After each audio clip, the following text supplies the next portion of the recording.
I'm trying to make some good energy in Israel, to have a connection with artists and to express best we can express in this world, music or artist. Sculpture, painting. For example, tomorrow I've got an appointment with I've got not an appointment but a workshop with a sculpture, little famous. I don't tell his name because now it's just a project for us, but it's very famous, and he's going also to paint, and in the same time he's going to paint. I'm going to play. We inspiring each other, and we will see what happens.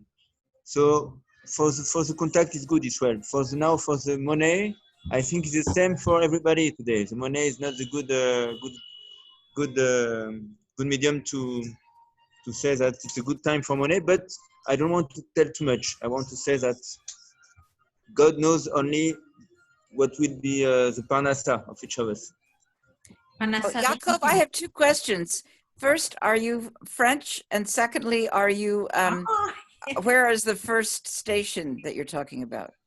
Okay, I'm going to let you know. I'm going to film a little bit. The first station is in Jerusalem, in the old train station, historical train station. So I'm going to show you now. Okay. We transformed the train station to a wonderful. Okay.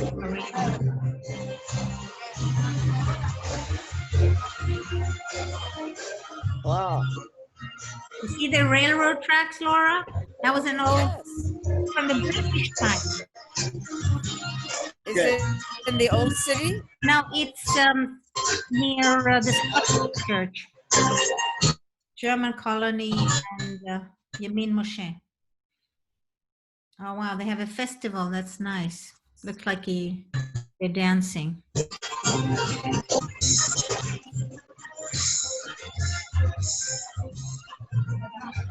So,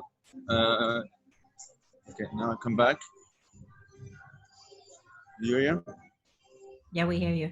So Laura is in Paris too, so you might want to know that. She's living in Paris. Okay. Okay, so I just tell you that this is this place, very a lot of events, a lot of musical events. It's a nice place. It's a private initiative from a man called Abraham Maloch. I don't remember Maloch. I don't remember. And he's make events is a little of his fortune to make this project happen and to rehabilitate with the authorization of the city hall to make this place a nice place. Thank you. So Kate? No, who spoke with me? Kate? Laura. She's Laura. in Paris. Yeah. I don't see Laura, but I see Chaim I'm Cohen. sorry, I'm She's not Moreland. visiting. David. She's Moreland. Laura Moreland. She's not.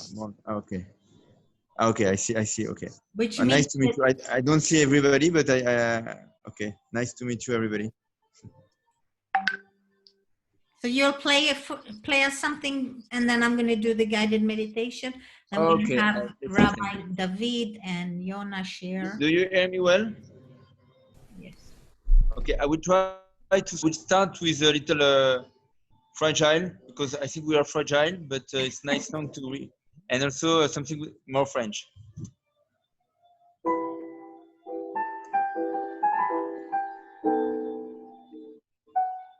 Just before, if you want to sing, you can sing, of course. I'm not going to sing this song. I'm going to sing after the song, because this song is more.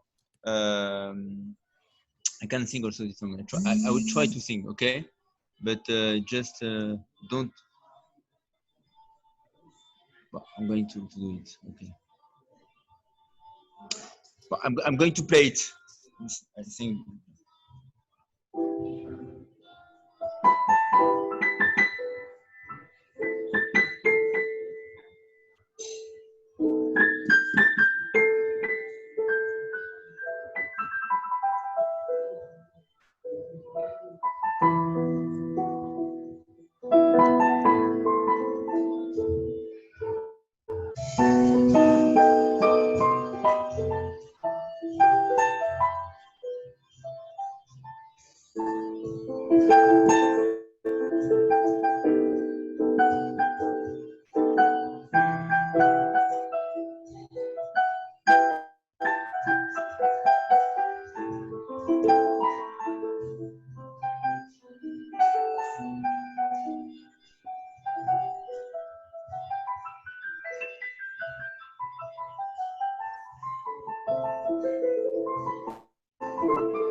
little music atmosphere. Now I'm going to sing a little bit the song. I'm sorry for the noise. I'm in a place, that's why it's complicated. Thanks a lot. I don't want to take too much time because time is precious for everybody, I know. So I don't want to take your time, but I just want to do something else, and that's all. Just to celebrate with you this moment. Thank you.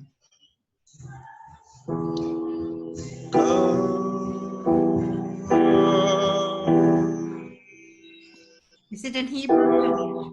Sorry? Hebrew or English? English, French. Oh, But if you want an English one, I can, you know. no, because people, it's not everybody knows Hebrew. No, but I think I will appreciate. Don't worry. Okay. Comme une pierre que l'on jette dans l'eau vive d'un ruisseau et qui laisse derrière elle des milliers de ronds dans l'eau. Comme un manège de lune avec ses chevaux d'étoiles.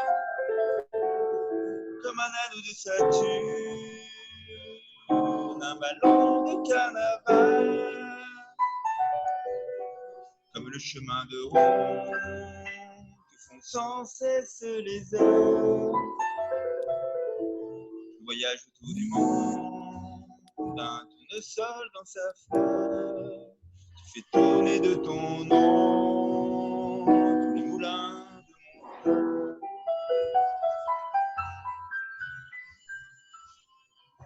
Comme un écheveau de laine entre les mains d'un enfant.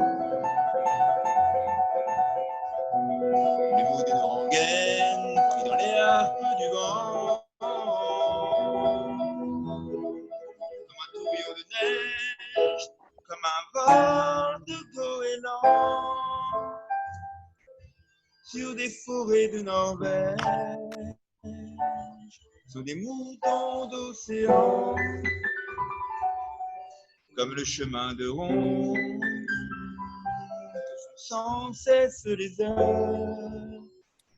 Le voyage autour du monde, un tournesol dans sa fleur. Tu fais tourner de ton nom les moulins de mon cœur.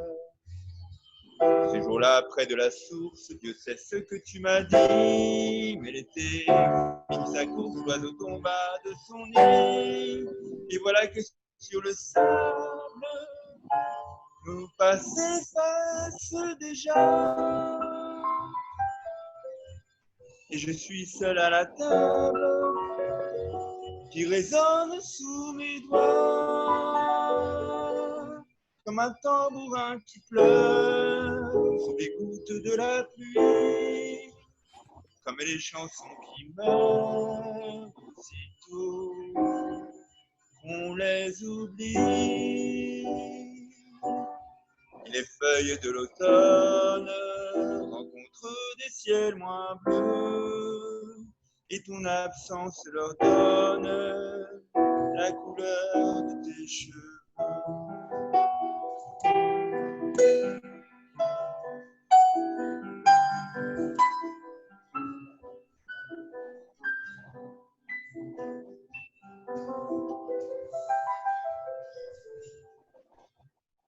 Une pierre que l'on jette dans l'eau vive d'un ruisseau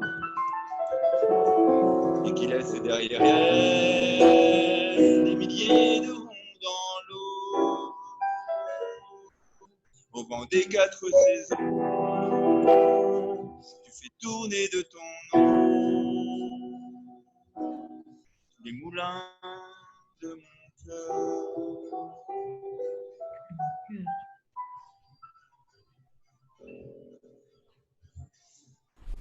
Bravo. Bravo, mon cœur. C'est très beau. Merci beaucoup. Sorry for my French. Mais votre français est parfait. Yes, I know. That's why I sing in French. It's better for me. But I can sing also Stevie Wonder.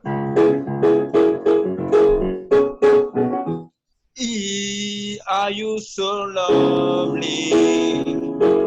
Are you so wonderful? Are you so precious?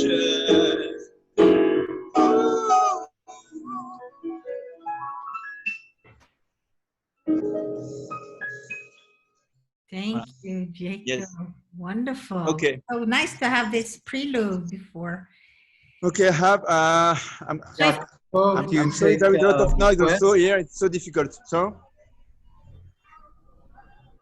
Yes. If you have time to come back after working in this festival in First Station, come back and sing for us again. We're going to do a meditation. Okay, I will appreciate really. How long you think you will be in Zoom? We're between 1 hour to 3 hours. Usually depends what happens. It's like in. Okay, so let's speak later. Come back, leave. See you and blessings, everybody. If you want, you can leave a little a video showing the festival so that we can be with you in Jerusalem and mute it will be complicated. I will try, but no I think it will be complicated. But I will try to make a video later. Make a little video later. Nice to have you. You want me to do a video now? You want to do a video now or later? I think we got it already. Come back later. Okay. Thank you. God bless. See you. Shalom. God bless you. Thank you. Shalom. Shalom. Okay, so here we're back to the usual format. That was a prelude. Hello, Norit from San Francisco. It's great to see you. Wow. And we have Rabbi David who's on, and supposed to have Yona Ofnet too. I hope he can come in. David is going to share with us after the meditation about the meaning of Tu B'Av, this biblical, beautiful shalom, shalom. You want to say a few words of shalom before? Shalom, hello from Jerusalem. Great, thank you.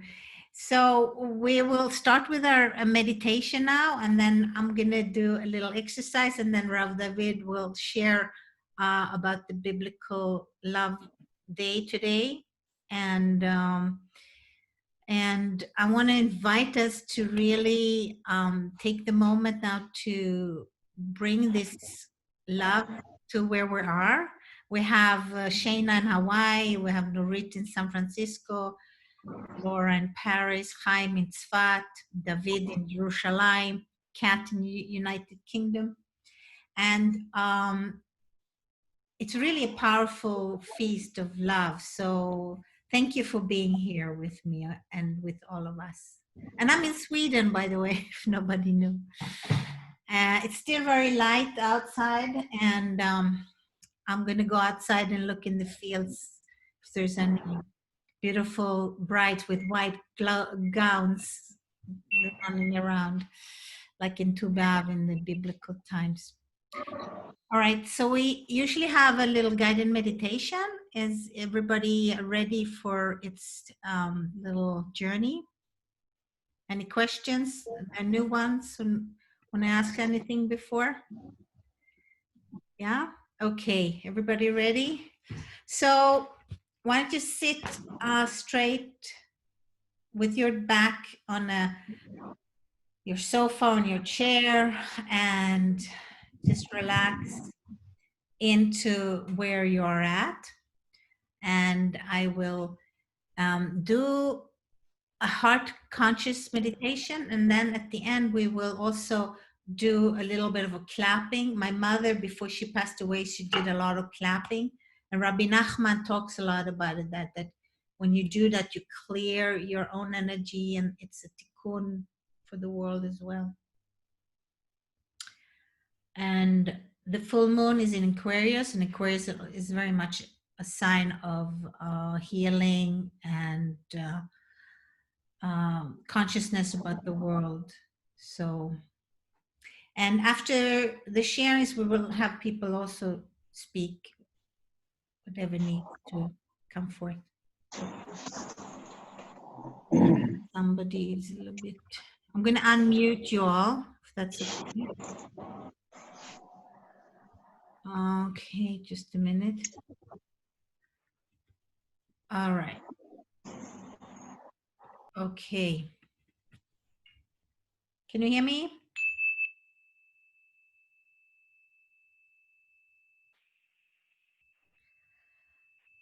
Okay, just close your eyes.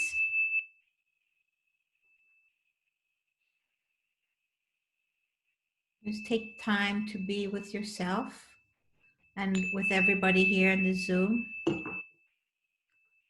It's time to bring in the archangels and our own individual healing and a heart connection, as well as a global feeling of unity for all of us. בשם השם נעשה ונצליח, ישועת השם כרפיים. So let's invite Archangel Michael to our right, Archangel Gabriel to our left, Raphael behind us, and Uriel in front of us. Mother Earth holding us lovingly, and Shechinat El from above, the female principle of God. And imagine a golden egg of opal and silver embracing us in a loving bubble of love, and anchoring ourselves with our feet deep down into Mother Earth.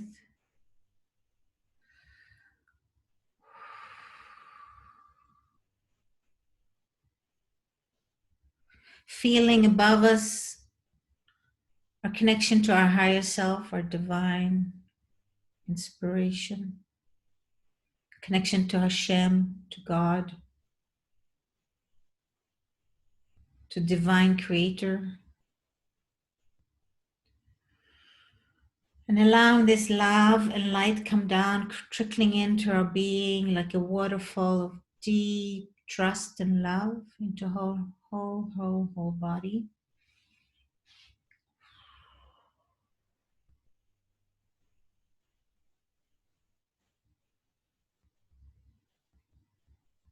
And like a waterfall, just clearing every little nook in our bodies. Just really releasing anything that we don't need back to Mother Earth.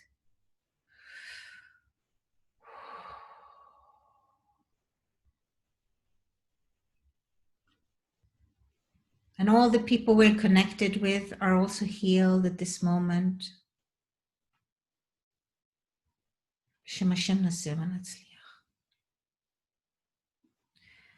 And imagine Mother Earth brings us back her divine love and light and earth energy back to us. After composting all what we don't need, back to life force, back into our feet, through all the layers in the earth, back into our body, through the soles of the feet, through coming up back to our legs, to the bottom of our lower chakras, to our torso, and into our heart. And put your hand on your heart and feel a straight connection to the divine above you as well. And breathe in that light from above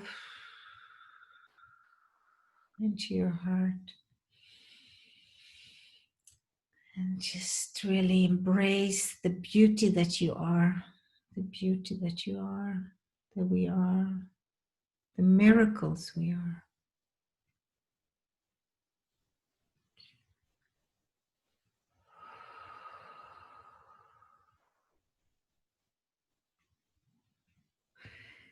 And just feel this warm, fuzzy love inside your heart, warming your beinghood, your beingness. And plant a seed, plant a thought, plant the love that you want to spread on Tu B'Av. Who in your life would you want to be sharing this love with? Expanding your heart consciousness. And bring your hands out towards thinking about all loved ones or family or people on the other side. You'd like to send them love.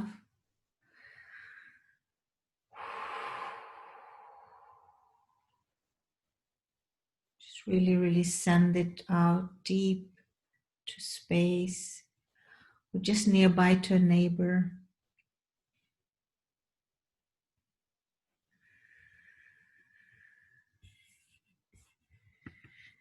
And have that beautiful, beautiful connection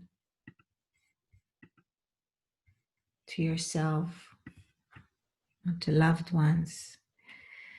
And inside your heart, feel a flame, a little flame. And what is a flame? It's so small. But when you blow air to it, air is the soul, is the divine spirit. This flame becomes bigger. And the light of the fire becomes bigger. And just imagine it swaying all over the world. To all people who lost faith, to all people who lost connection to love. And like a big fire, sometimes little sparks of fire comes out. Imagine those sparks of fire flying to those people that you know that need love, that have a hard time opening their hearts.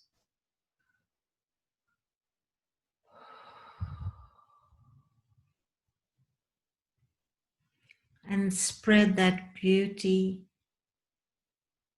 to the children you know, and to the elders that need love.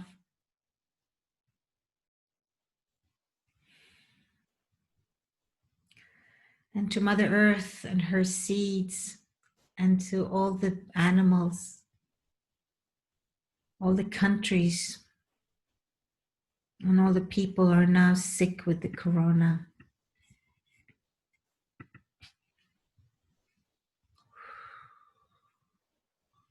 May they also feel the healing power of our hands and archangels blessing them, especially Gabrielle,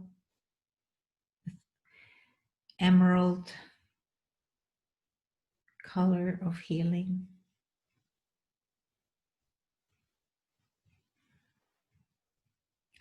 Imagine also all the countries that we work in now, or we are in. Send love to that country or continent.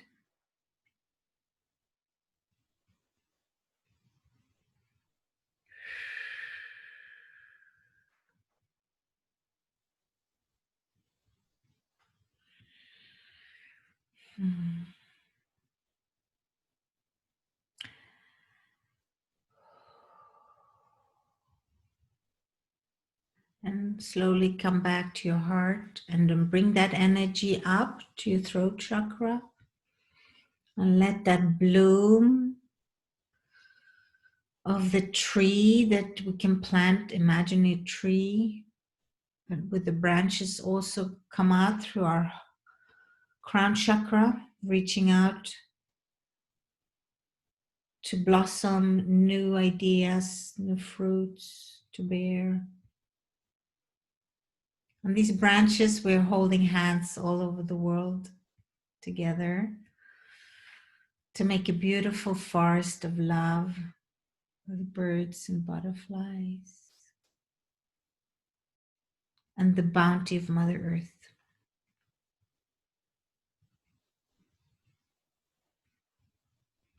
And we'll connect to Jerusalem where all the religions meet. And from that point, we will fly above Asia, sending love and light to Australia, Hawaii, America, North America, Central, South America, to the ocean people, back to Europe,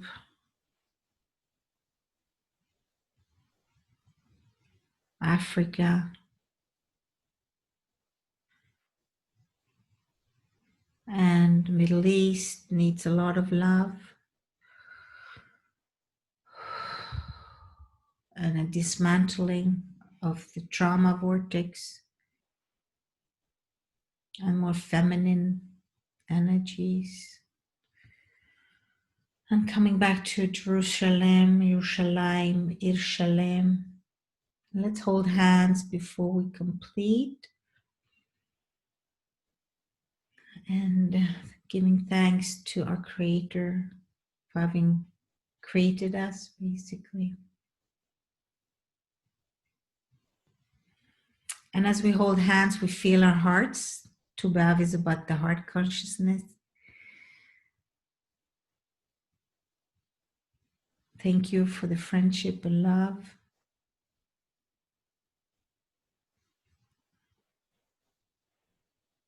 Coming back to ourselves. Namaste.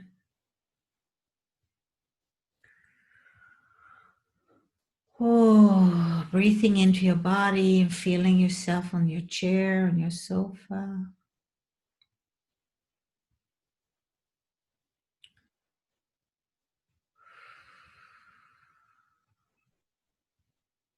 Just coming back home.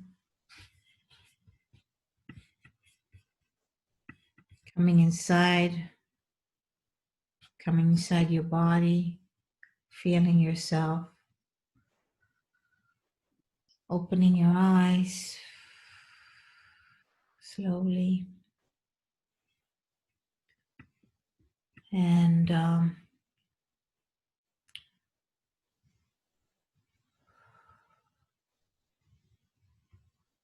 I will do the clapping exercise in a little bit because I feel like we're just landing softly. And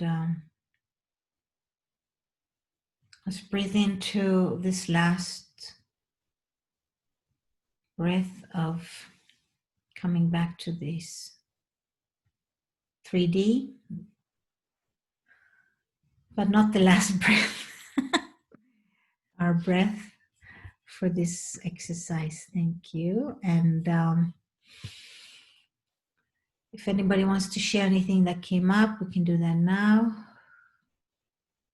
Any visions or prayers for Mother Earth,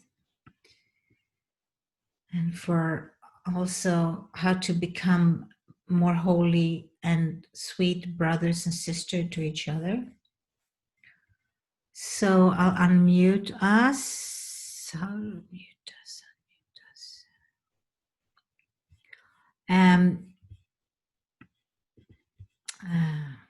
What does it say? Mute all. Huh. Okay, you can unmute yourself, I think, if you want to say anything, Laura. And then we'll have Rav David talk. Ask to unmute. Okay.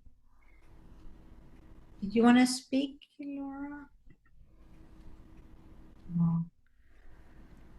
Why can't I unmute? Chaim, do you know why I can't unmute everybody? Just have everybody, they should unmute themselves. If they want to talk, okay. Or unmute. Okay, so if anybody wants to share anything before Rav David shares.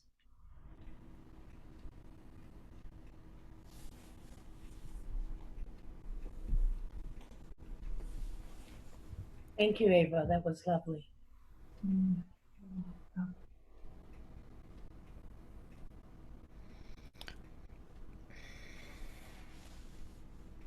Thank you. I feel like I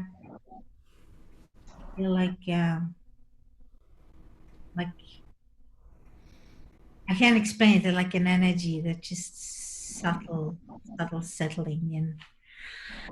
Okay, thank you. So Rav David, would you want to share about Tulip Love, and would you want to do it in Hebrew and then I'll translate, or? Hello, good evening. to every brothers and sisters in the world. אני רוצה להודות. I want to give thank you to Eva, חווה, שהזמינה אותי לדבר ולהיות איתכם בערב הזה, החשוב הזה.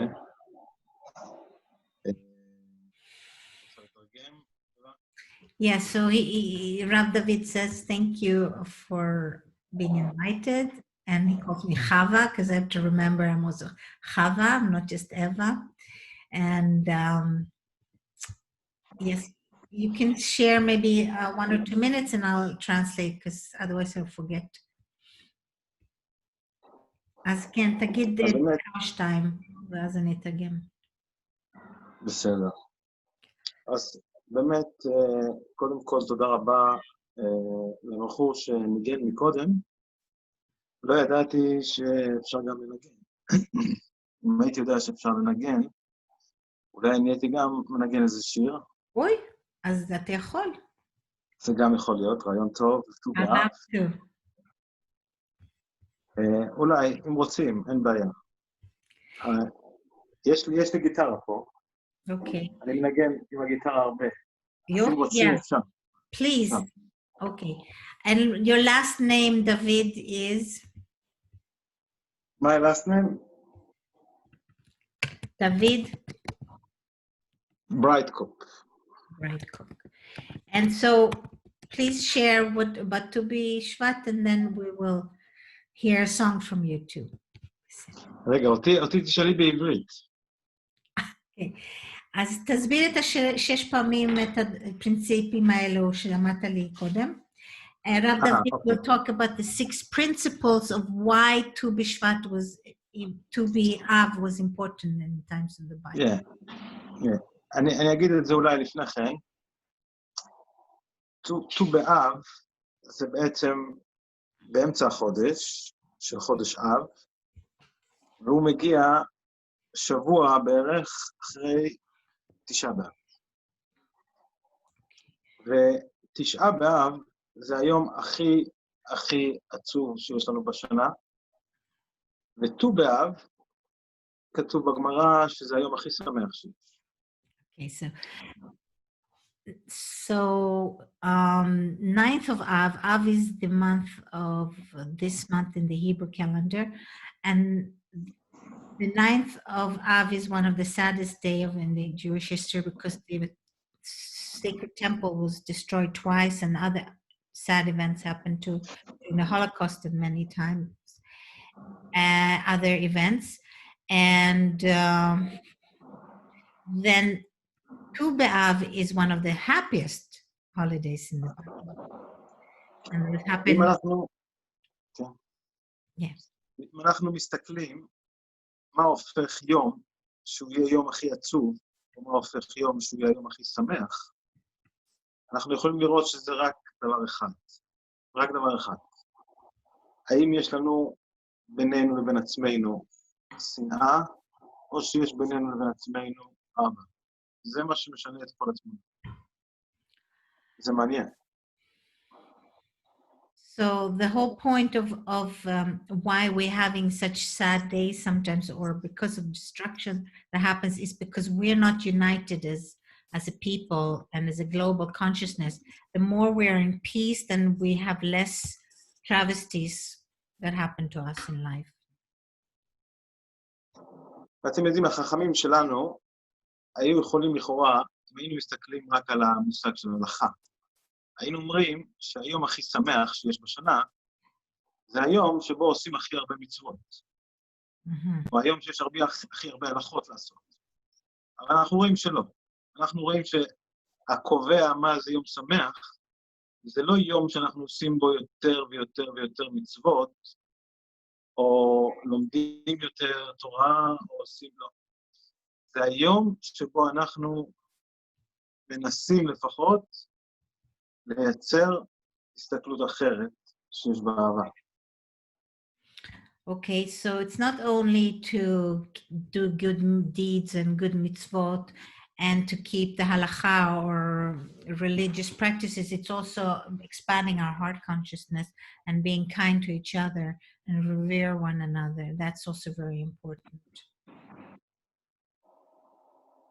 זאת אומרת, אנחנו מקדישים בתשעה באב זמן, מקדישים זמן בשביל להתעסק עם השאלה מה עשינו לא בסדר.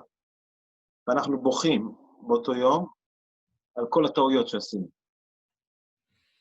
So the first day of the first event in Av, the 9th of Av, is when we actually looking inwards and thinking, what did we not do right that such destruction befell us? And I guess, and Tu B'Av is a place of... אנחנו אבל לא יכולים להישאר כל היום ולבכות, כי אין בזה תועלת, ואנחנו לא רוצים שאנשים כל היום ישבו על הרצפה ויבכו, לא זו המטרה. It's not, there's no point anymore. I mean, there is a point to go backwards and rethink, but we can't sit and cry all day. And we need to do things that are more creative or productive. המטרה היא, המטרה של תשעה באב, או המטרה אפילו אפשר להגיד, של כל בכי שאנחנו בוכים, כל דבר שאנחנו מתחרטים עליו, המטרה היא להגיע למצב שאנחנו מסתכלים קדימה ורואים ובונים את הדברים בצורה אחרת. It's not that we shouldn't be like taking this day and look inwards and cry, but it's also a time to use this energy to look forward and to create new goals.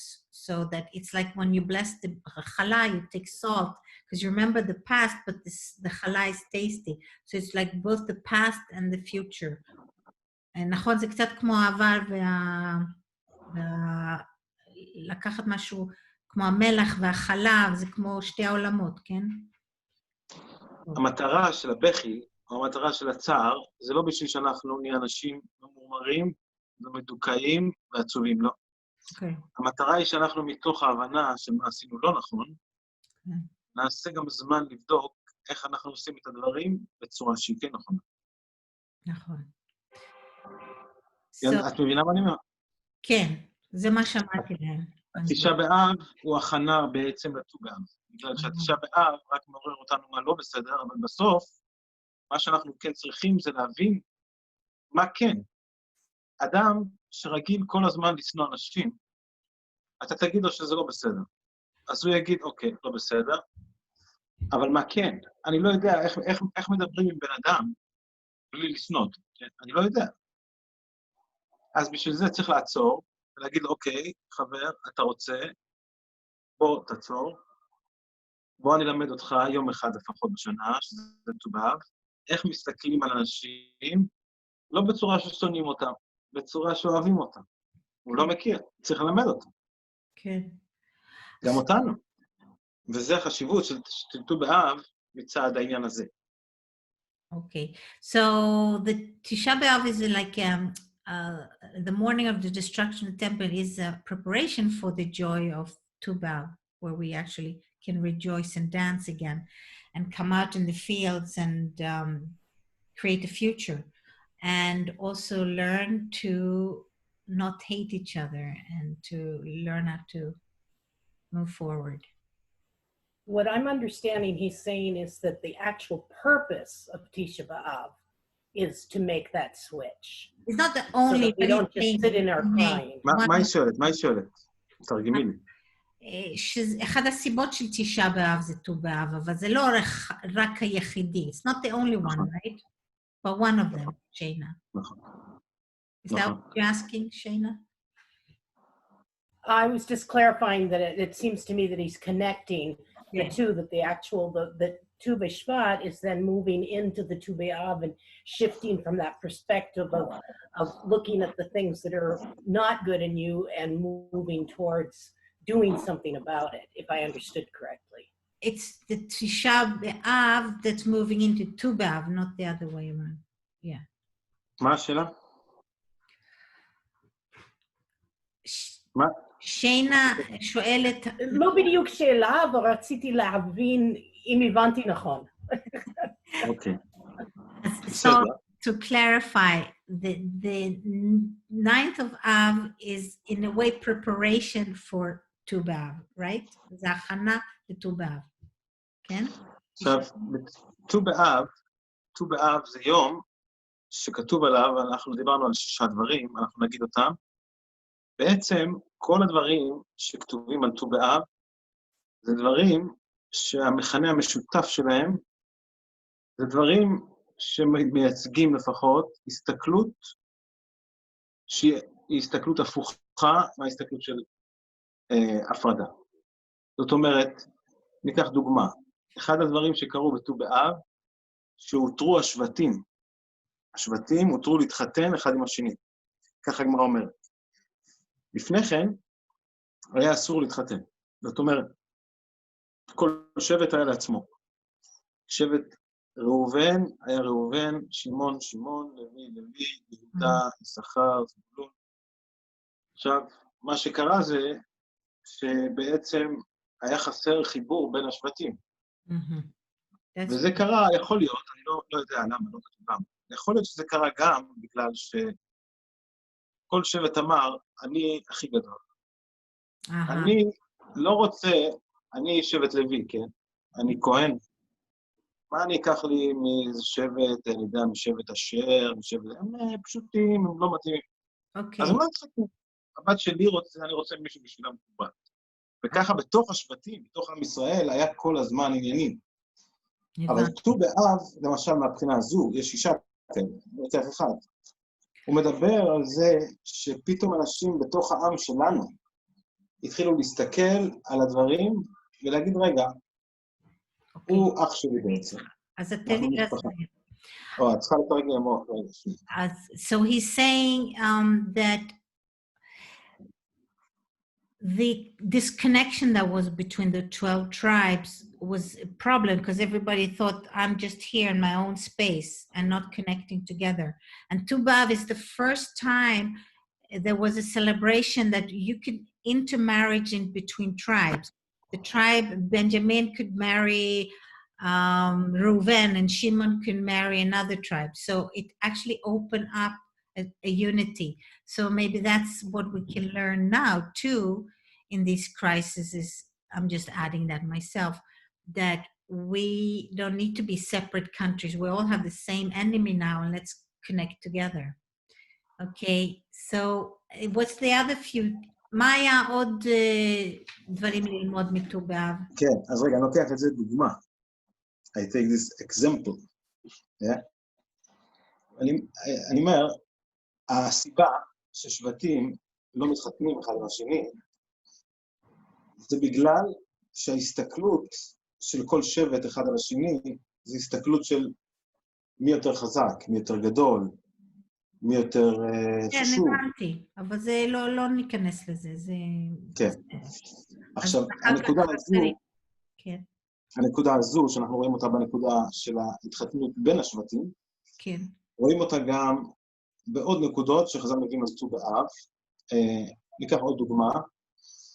היה תקופה בעם ישראל שלא התחתנו עם שבט בנימין. עשו עליהם חרם. בגלל שהיה שם סיפור עם פילגש בגבעה, לא התחתנו איתם. עשו חרם, לא להתחתן איתם.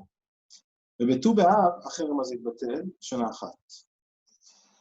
וזה גם אותו דבר, שבעצם אנחנו לומדים להסתדר ולהסתכל אחד עם השני, בצורה שהיא מצליחה להכיל אחד את הבעיות של השני, וגם לראות אחד את הערך של השני. Okay.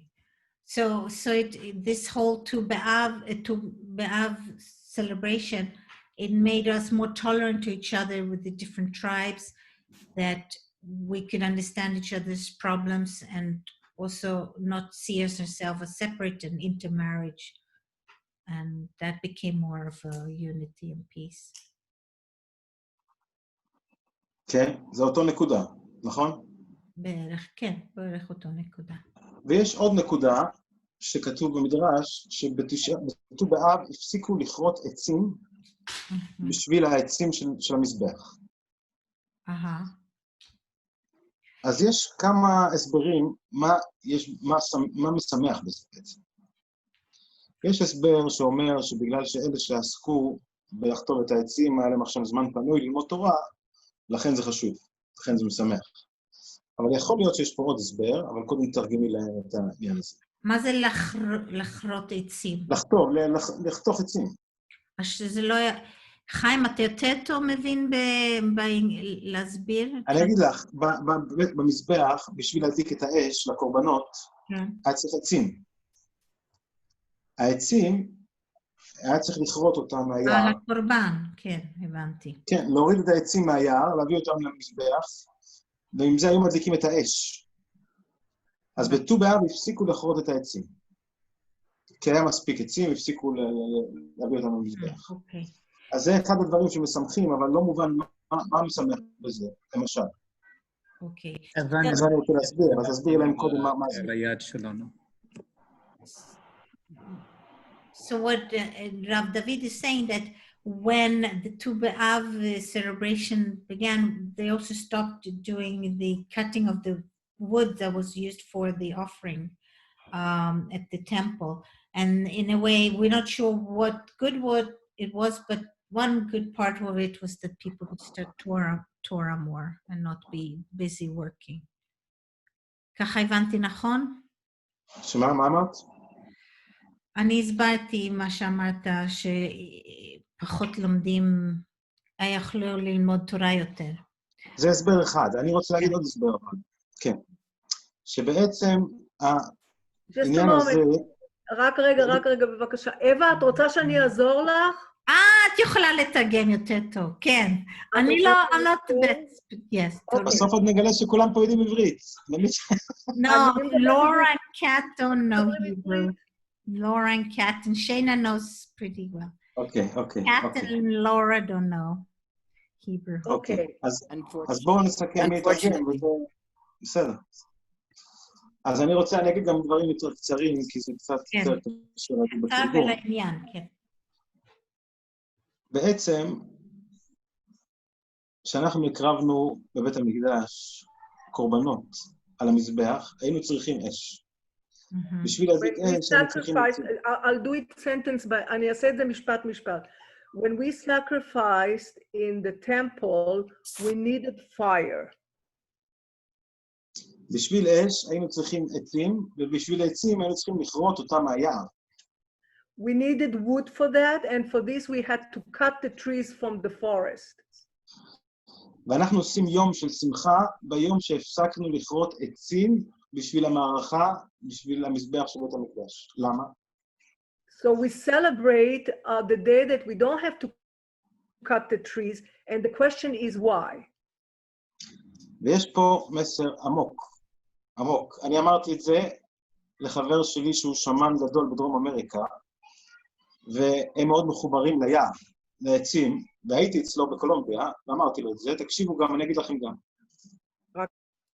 רגע, there is a very deep meaning to it. I told it to a friend of mine in Colombia who lives near a forest, and now he's going to explain the deep meaning of it. He's a shaman, yeah. אמרתי לו, תראה, אנחנו מסתכלים על הדברים שגם אם אנחנו מוכרחים לעשות משהו שהוא פוגע קצת בטבע, למשל אנחנו צריכים אש, אז אנחנו צריכים עצים, או שאנחנו צריכים רפואה, אנחנו צריכים את הצמחים של הרפואה, עדיין אנחנו מסתכלים על זה בתור משהו שאנחנו לא עושים אותו לכתחילה. So there is a little bit of a problem with the cutting trees because we hurt the environment, or when we use herbs for medicine, we have to cut as well plants. So היינו רוצים, וזה חזון אחרית הימים, היינו רוצים מה?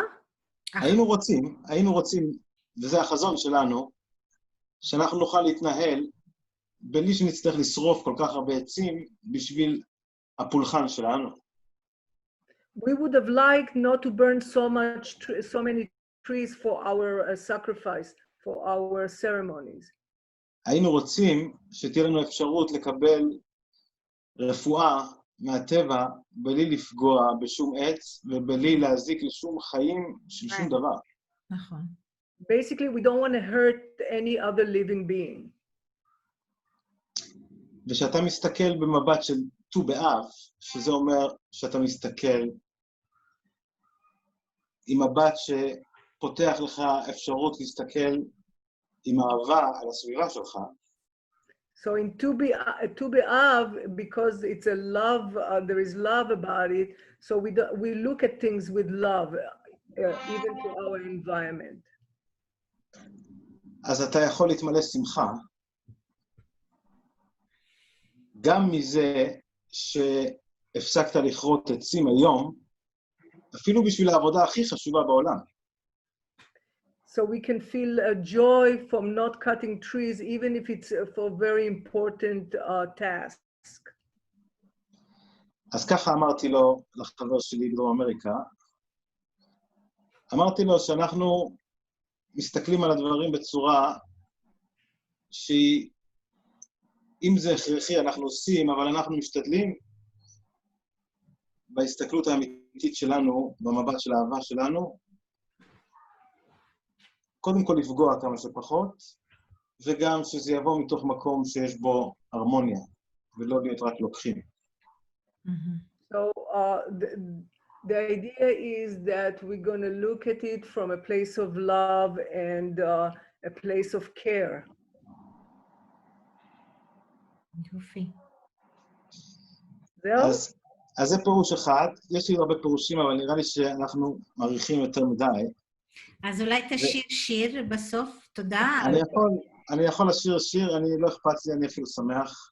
יופי. אני כל כך שמח לפגוש אנשים, אחים ואחיות שלי מכל העולם, וזה מרגש אותי, ואני אשאיר לכם משהו שהוא בעצם מבטא את ירושלים, בגלל שזה המילים שדוד המלך סיים איתו את כל השירה שלו ואת כל הפרק תהילים, הוא אמר ככה, כל הנשמה תהלל יה, הללויה. אז זה יהיה לכם מזכרת, אני אשאיר לכם את זה בלחן שהוא לא שלי, זה לחן בדרום אמריקה של החברים שלי, שהם שרים את זה עם מילים אחרות, אני עשיתי לזה גיור, ואנחנו שרים את זה בשתי השפות. אוקיי. אז It's a תתרגלו song להם. that David sang, and he's going to sing it with music from South America. So It's a King David song. Yeah. Thank you, Nurit. כן, זה כל כך קצר התרגום, חשבתי שזה יותר ארוך.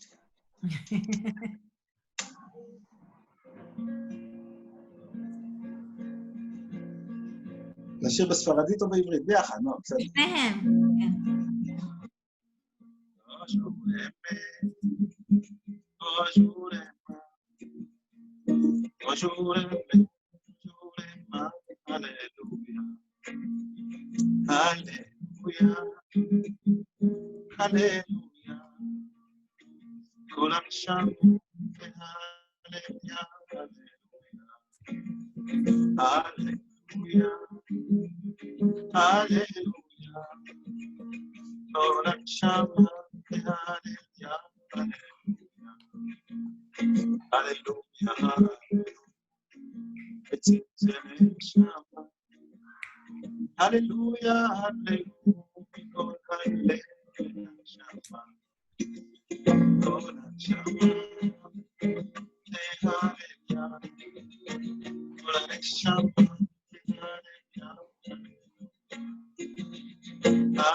Thank you.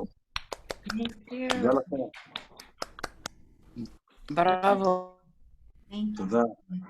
תודה שוב פעם לאווה חווה, שהיא כינסה אותנו יחד, והיא עושה פעולות של ט"ו באב, אצלה ט"ו באב כל השנה. Rav David says do Tubav all year. That is a great compliment. Thank you. תודה רבה, זה באמת מחמאה. זה אמיתי, זה לא מחמאה, אני אומר את זה באמת. ככה אני חושב. Really? תודה. He says now it's... השם ייתן לך כוח להמשיך ולעשות את מה שאת עושה.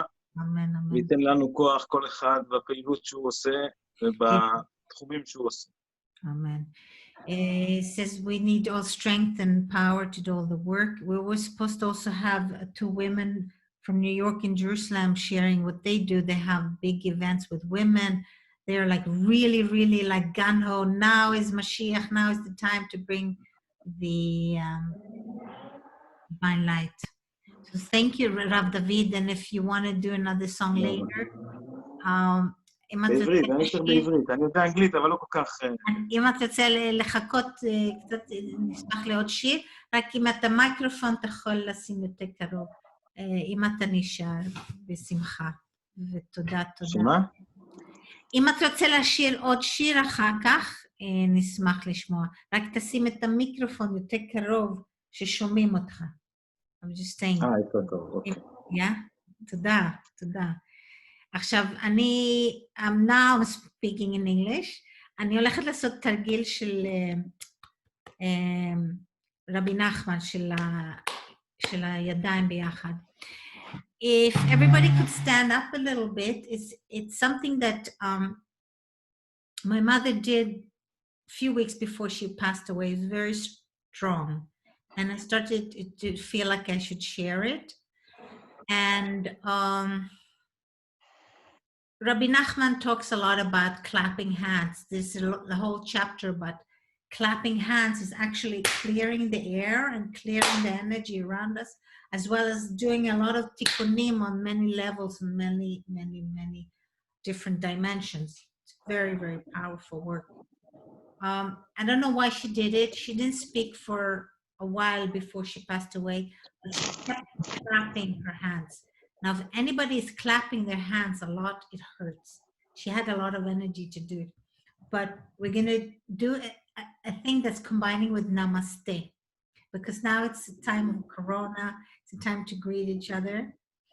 And it's not like we're worshiping each other like some people think, oh, but it's more like we're revering each other, okay? So if you want to stand up and you're going to, can you see me like this?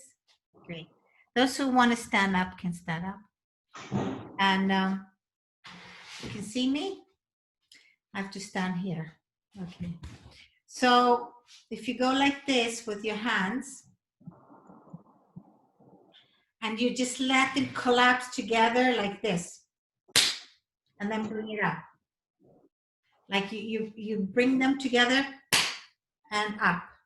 You got it? So it makes a sound. Okay?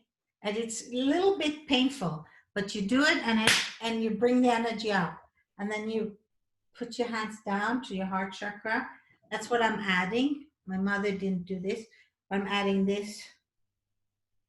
So we're basically opening our arms and bringing in the energy from around us and clapping up and in. You can also do without the namaste like this.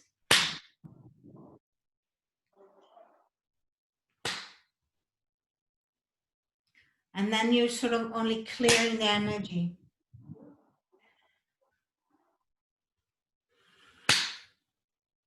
And then when you complete, you go like this. So you can do 3 times clapping and then namaste.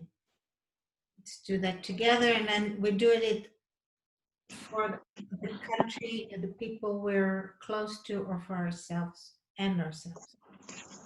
1, 2, and 3.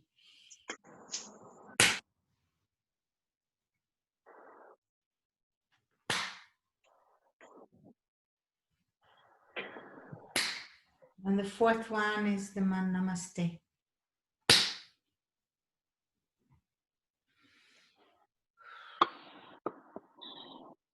And you can do this anytime, just clearing around your body, above, and it really opens up the energy.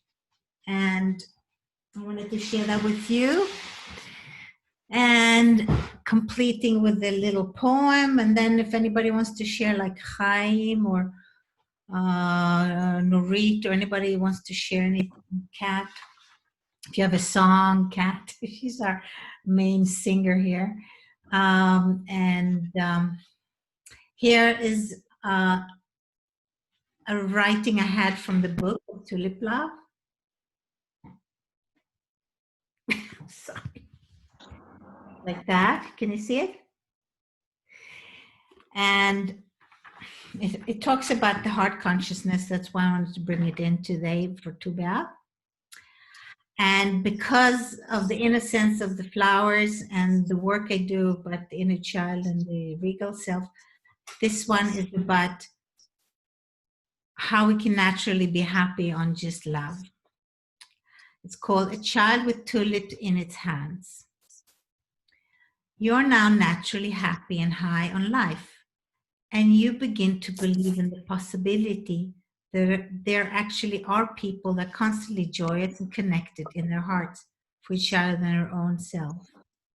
Inside the pregnant silence of anticipation, a hum of laughter softly echoes. The fields are swaying with delight. Look around. There comes a child with tulips in its hands. It is for you. Yes, for you. You, and yes, for you. Ah, did you feel that? Your heart took an expansive breath of relaxation, and a deep settling in ripples throughout your entire mind and body. Now filled with Tulip Love. It fits perfectly into your heart, and you're at home now and forever. בשם השם נעשה ונצליח.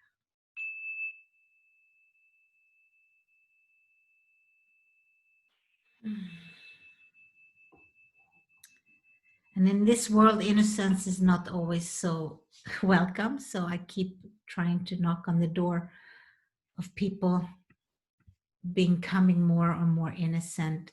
It's really, really important that we do bring that love energy to our world. So thank you. And anybody wants to share, just unmute yourself.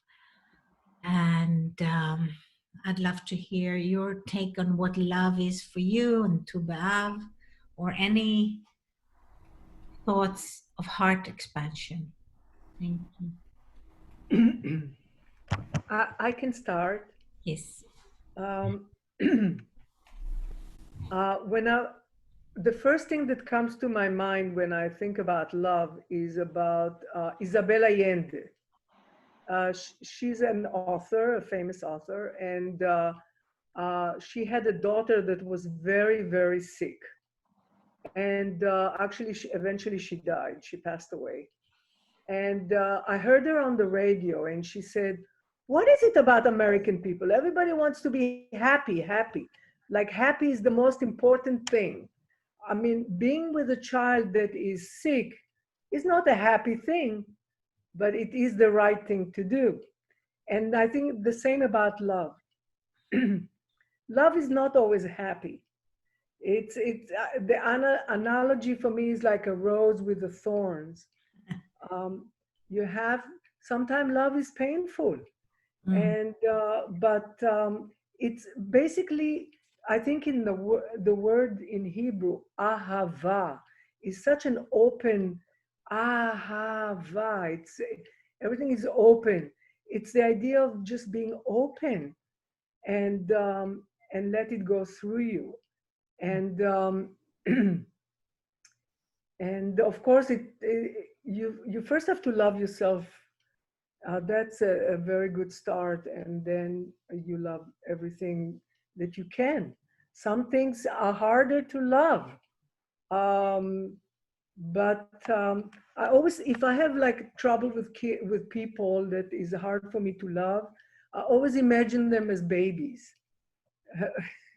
You cannot resist babies. So, and it's an ongoing process. It's I think every decade of my life, love had a little different flavor.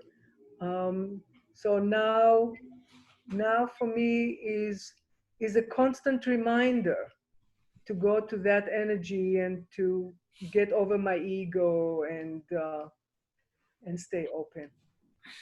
Wow. I love the baby idea.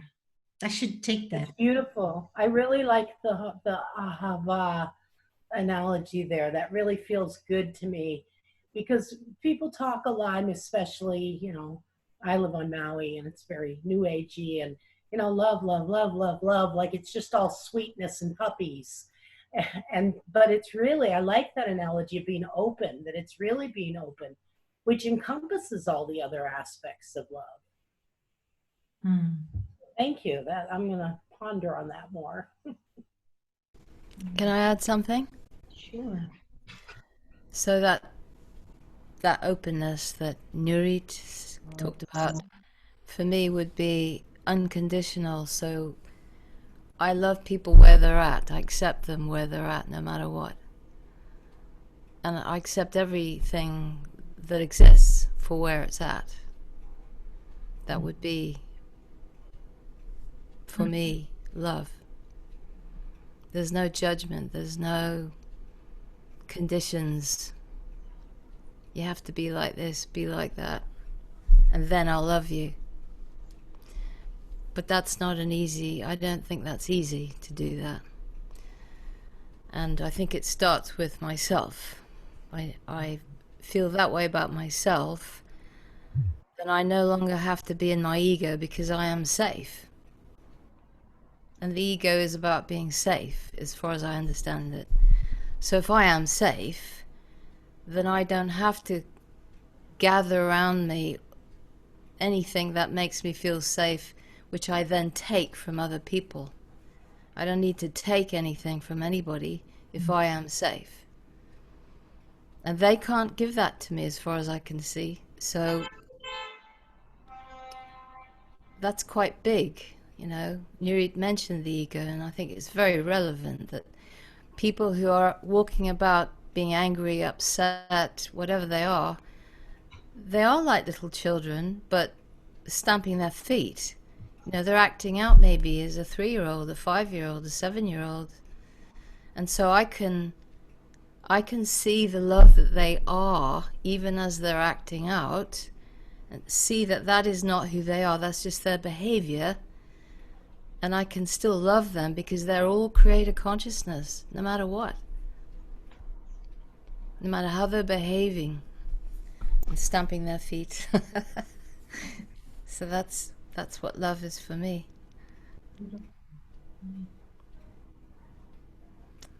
So if you have a difficult situation, a really difficult person, you still keep feeling deep love for this person? Well, the difficult doesn't come into it because I'm not judging it. That's the hard part, is it is. And I don't know why this human being is going through this experience, that human being is doing that. Who am I to say, well, you shouldn't be doing that because I say so? Exactly. I don't know what their journey is. I don't know why they're experiencing that density on their journey. And I think if we could all do that, there would no longer be wars, because that's ego. Right. You know, my stick's bigger than yours, mate.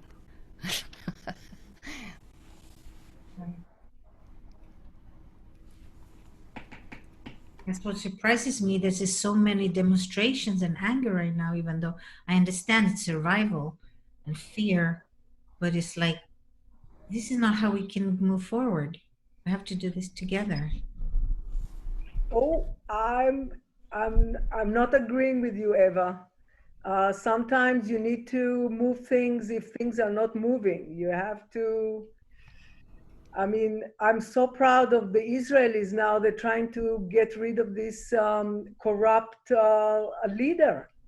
And in United States, you know, the Black people really suffer because of racism. And anyway, maybe politics is not the right thing, but I understand what you're saying. It's just, I believe that if you go into a place of like this, you're creating that vibration, you're creating that friction.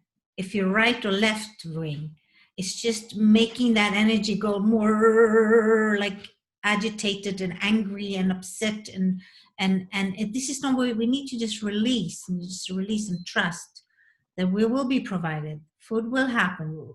But I understand where you're coming from. But I feel like we need to go another dimension now. We don't have time now. And the corona might get worse if we gather more. I don't know. It's tricky. It's very tricky. I don't know if we want to go into that conversation. If everybody wants to, we will. Well, I do want to. It's interesting because it's you know, it's gamzu v'gamzu. It's both of them. And I think that absolutely I agree with you, Eva, but also what Nurit, is that what your name was? You said that when you have what you're talking about, that frequency, sometimes that breaks through. And I'm seeing now here in America, I was really against at the beginning, you know, the people who went out and like trashed things, and, you know, the non-peaceful protest was very upsetting to me. On the other hand, I actually am seeing that it's making some change.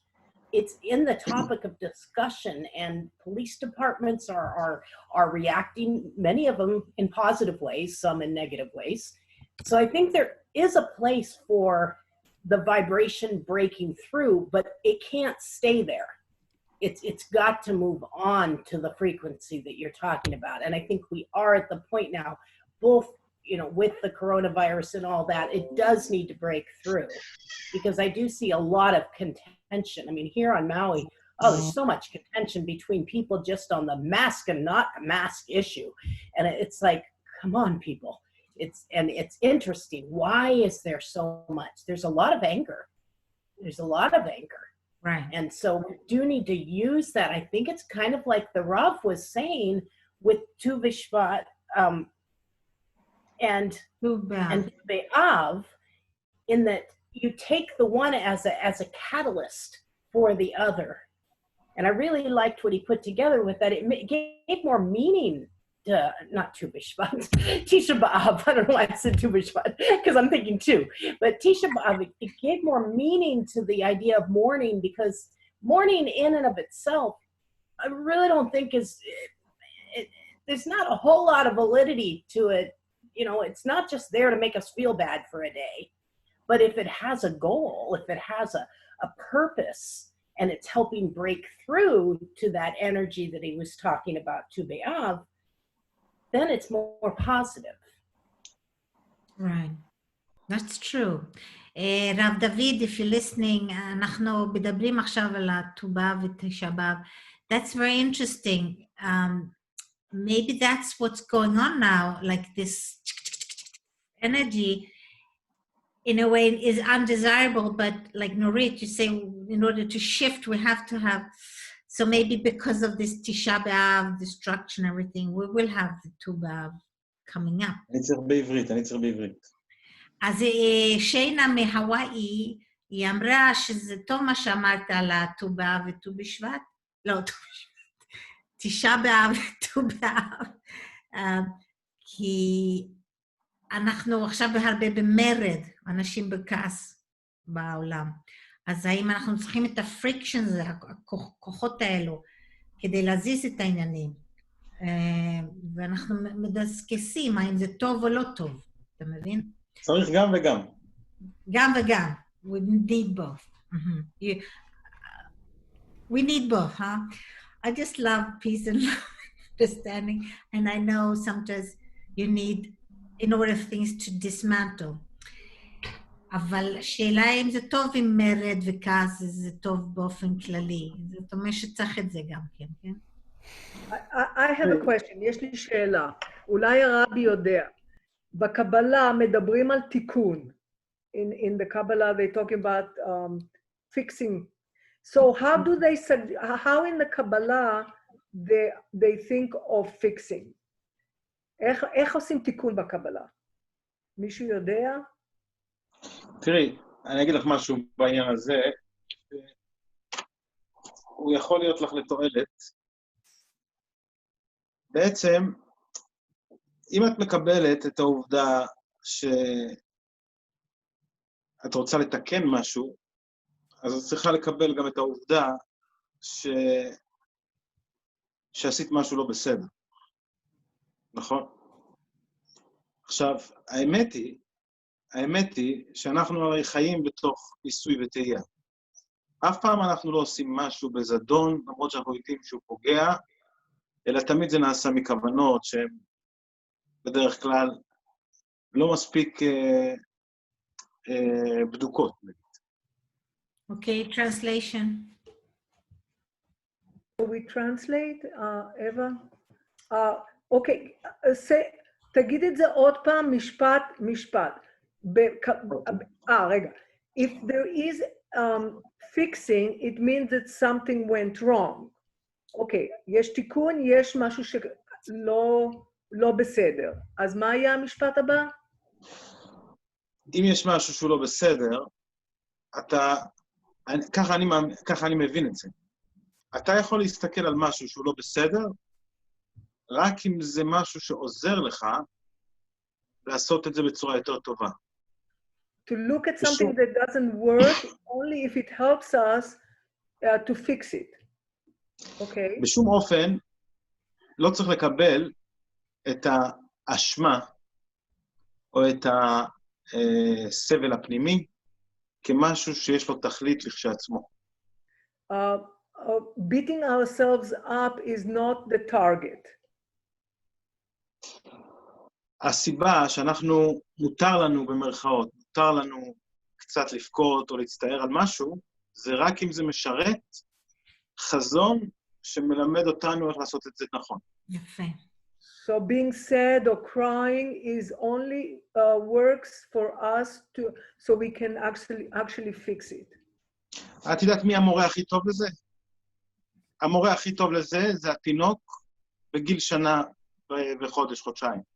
Like a baby, הוא לומד ללכת. about a year old, yeah, למה? הוא המורה שלי, למה? אני אגיד לך למה. יש לי ילדים קטנים, קודם כל הוא מתחיל לעמוד, ואחר כך הוא בום, נופל. והוא בוכה, הוא קורא לי, אבא, נפלתי. He stands up and then he calls his dad. סליחה? אני אומר לו, הכל בסדר, נפלת, אתה תקום, לא קרה שום דבר. As a dad, I tell him everything is okay, you got up, you fell down, nothing really, it's no big deal. ואחר כך הוא נופל עוד הפעם, ועוד פעם הוא בוכה, ועוד פעם אני אומר לו, הכל יהיה בסדר, ועוד פעם הוא מנסה, ואחרי חודש, חודשיים, הבחור כבר יודע לעמוד עם להחזיק. So I tell, it happens again, he falls down. As a father, I tell him everything is okay. And he tries over and over again. After a month or two, he already can stand on his own and walk eventually. Yeah. כן? אחר כך הוא מתחיל על הקיר, הוא מחזיק, הוא מתחיל לזוז, הולך פסיעה, עוד פעם הוא נופל עם הפסיעה הזו, ואני בא אליו, עוד פעם, מה קרה, נפלתי, קמת, יופי, נשיקה, עוד ממשיך הלאה. So gradually, every time he fails, he calls his dad. His dad calms him down, and he keeps on trying, even he's falling all the time. כן. עכשיו תארי לך שאנחנו היינו במצב שהתינוק היה מנסה לעמוד, נופל פעם, פעמיים, מתחיל לבכות ואומר, תשמע, זה לא ילך. אני כבר פעם, פעמיים מנסה, עזוב אותי, אני נשאר ככה. Imagine if the baby will give up after a couple of times that he falls down and he says, I'm not going to try anymore. זה לא ילך. חבל על הזמן, ניסיתי כבר 5 פעמים, כל פעם אני נופל, כל פעם מכות, כל פעם בחירות, לא רוצה. Yeah, the baby will give up. מה התפקיד שלנו, ההורים שלו, להסביר לו? As parents, what is our duty? התפקיד שלנו זה לתת לו נשיקה פה על הראש, נשיקה. כן? ולהגיד לו, הכל בסדר, חמודי, תנסה, כולם ככה, הולכים, נופלים, קמים, הכל בסדר, אתה תלך אחר כך, הכל טוב. Our job as parents is to give the baby a kiss and to tell him everything is okay. You fall down, you get up, everything is okay. ואני אומר לך שאבא רוחני, אם יש למישהו רב או משהו, הוא לא צריך שום דבר לעשות, חוץ מאשר לנשק אנשים על המצח, ולהגיד להם, הכל בסדר, תמשיכו הלאה, אתם מתוקים, דבש. זהו. And the same for a spiritual father. The only thing it does, it kisses people saying that you're very sweet and just keep trying and everything is okay. ואם הילד שלי הקטן בגיל 1.5, הייתי נכנס לראש שלו, ואני שומע אותו חושב, אני בטח דפוק, תראה, כולם הולכים, רק אני כמו איזה מסכן נופל וזה, אני בטח פגום, הייתי נלחם להוציא לו את זה מהראש. לא, אתה לא פגום. נפלת, כי ככה מתחילים ללכת. זה הכל. If my baby had thoughts like, oh, something is wrong with me, I'm just a degenerate, my job as a parent is to say, no, it's not the case. אתה לא פגום, ואתה לא צריך שום תיקון. הוא היה יושב וחושב לעצמו, אני צריך תיקון, אני מי יודע מה, איזה בור נפלתי, ואני לא יודע מה לעשות. הייתי אומר לו, תירגע, תנשום אוויר, תנשום עמוק, הכל בסדר, אתה לומד ללכת. אנחנו לומדים איך ליצור את הדרכים שטובות עבורנו, שטובות בשבילנו. וזה התפקיד של כל מי שנמצא פה גם כן בקבוצה, ויש לו מישהו שמקשיב לו, זה מה שהוא צריך להגיד לאנשים אחרים גם. אתם טובים, אתם עושים דרך, אתם מגיע לכם נשיקה על המצח. That's it. That's the same. He's talking about the repair that we talked at first, that the idea is that we kiss and encourage, and there is really nothing to repair. It's more like, okay, it didn't work the first time, but it's going to work eventually, and with love and affection. That's the encouragement that we all need. Thank you so much. Baruch Hashem. Toda rabba. Beautiful. Toda rabba. Toda. Thank you, everyone. I have to go because I have another Zoom call for my little Zohar group. So thank you. Yes, say hello to the Zohar girls. Thank you. I will. We're doing Sefer Yetzirah now, even though we still call ourselves the Zohar group. Oh, Sefer Yetzirah. We decided to take a break for Zohar. We actually like Sefer Yetzirah better. All right. Thank you, everybody. I will see you next month, God willing. Shalom, shalom. Aloha, shalom. Toda Rav. Thank you. Toda.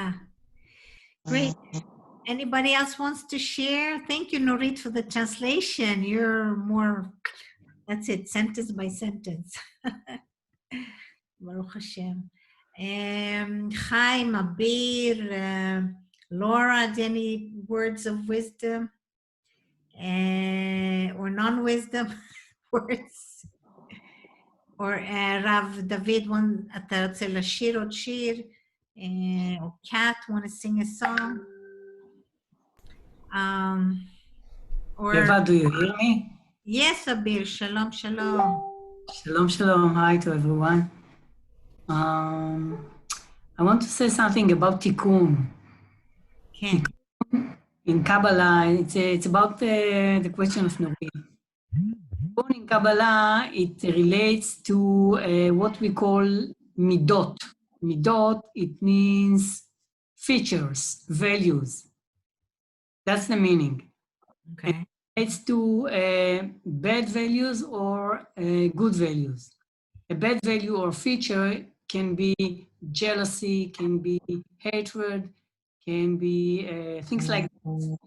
And when we say tikkun, fix, it means that each and every one of us has to improve his behavior. If he knows he is some kind of jealousy, he has some kind of jealousy or hatred, or being anger, he needs to work on himself inside in order to improve his way and his behavior in these kind of things. That's the meaning of tikkun. And if each and every one of us will fix his bad midot, bad features, bad values, things will be much, much better. That's what I have to say about tikkun hamidot. This is in the Kabbalah, and I'm not a Kabbalist. This is it. You're a Kabbalist. You're a wise Kabbalist also. Like a sharer of wisdom. Thank you, Abir. רבי דוד, אתה הבנת מה שאביר אמרה? אני שמעתי את העניין של המידות. כן, שהתיקון זה בא לפי המידות, יש מידות לא טובות, יש מידות טובות, אז בן אדם מתקן בעצמו, הולך לקראת מידות טובות. כן. זה מצוין, אין ויכוח על זה. השאלה היא איזה רגשות פועלות עליו כשהוא בדרך. האם הוא, מה שמניע אותו זה תחושה של ערך עצמי נמוך וביטול עצמי ואשמה, אשמה זה רעל, זה רעל תודעתי אשמה. או שמניע אותו חזון שהוא רוצה לשפר את עצמו, הוא רוצה להתפתח. זה יכול להיות אותו דבר, רק משתי מניעים שונים. וזה מאוד חשוב. זה כל העניין. The motivation is also very important. What moves him to, does he move out of guilt? Does he move out, אשמה, מה עוד? אשמה או מה עוד? אשמה זה רעל תודעתי, שאני חושב שהוא הדבר החמור ביותר שאתה מפות. It's poison. וגם ביטול עצמי. Or somebody who does not evaluate himself. עצבות ודכדוך. Yeah, exactly, yeah. עצבות אמרת? עצבות ודכדוך. sadness. כל מיני רגשות שליליים שמלווים בן אדם שעושה עבודה כזו, זה לא אמור להיות. זה אין שום עניין ושום הכרח שבן אדם יעשה עבודה פנימית כשהוא מלווה ברגשות פנימיים שליליים. הוא יכול לעשות אותו דבר עם רגשות חיוביים, וזה יותר נכון. So if we work on inward work, we have to do it from a positive place. זה גם יותר הגיוני. אם תחשבו על זה, באמת, האמת היא שכשאדם מאשים את עצמו על משהו שהוא עשה, כאילו באותו רגע הוא יכל לעשות את זה אחרת, זה פשוט לא נכון, עובדתית. כי אם היה לו באמת את האופציה, הוא היה עושה אותה. פשוט או שהוא לא ראה, או שהוא לא הבין, או שהוא לא חשב. We shouldn't blame ourselves, לא להאשים את עצמנו, נכון? כן, זה רעל. אבל אתה כן טוב שתראה מה עשית בשביל לעשות את זה יותר טוב. זה לא אומר שאם אתה לא רוצה להסתכל מה היה אחורה. אתה רוצה להסתכל, אבל במבט של למידה, לא במבט של אשמה. וזה קריטי, איך אתה מסתכל. It's very critical to look back and not beat ourselves up, but to learn from what we did. למידה זה מבורך. אשמה זה רעל. זה הורס את הגוף גם פיזית, לא רק רגשית. זה ממש עושה לאנשים רע, ולא יכול לקדם אותם גם לשום מקום. Yeah. So blaming ourselves is like poison, and just we need to learn and teach and love ourselves. We did mistakes and we learn from them. יופי. אז אנחנו צריכים ללמוד מדי פעם איך לעשות את זה בצורה שהיא משרתת אותנו, והיא נכונה.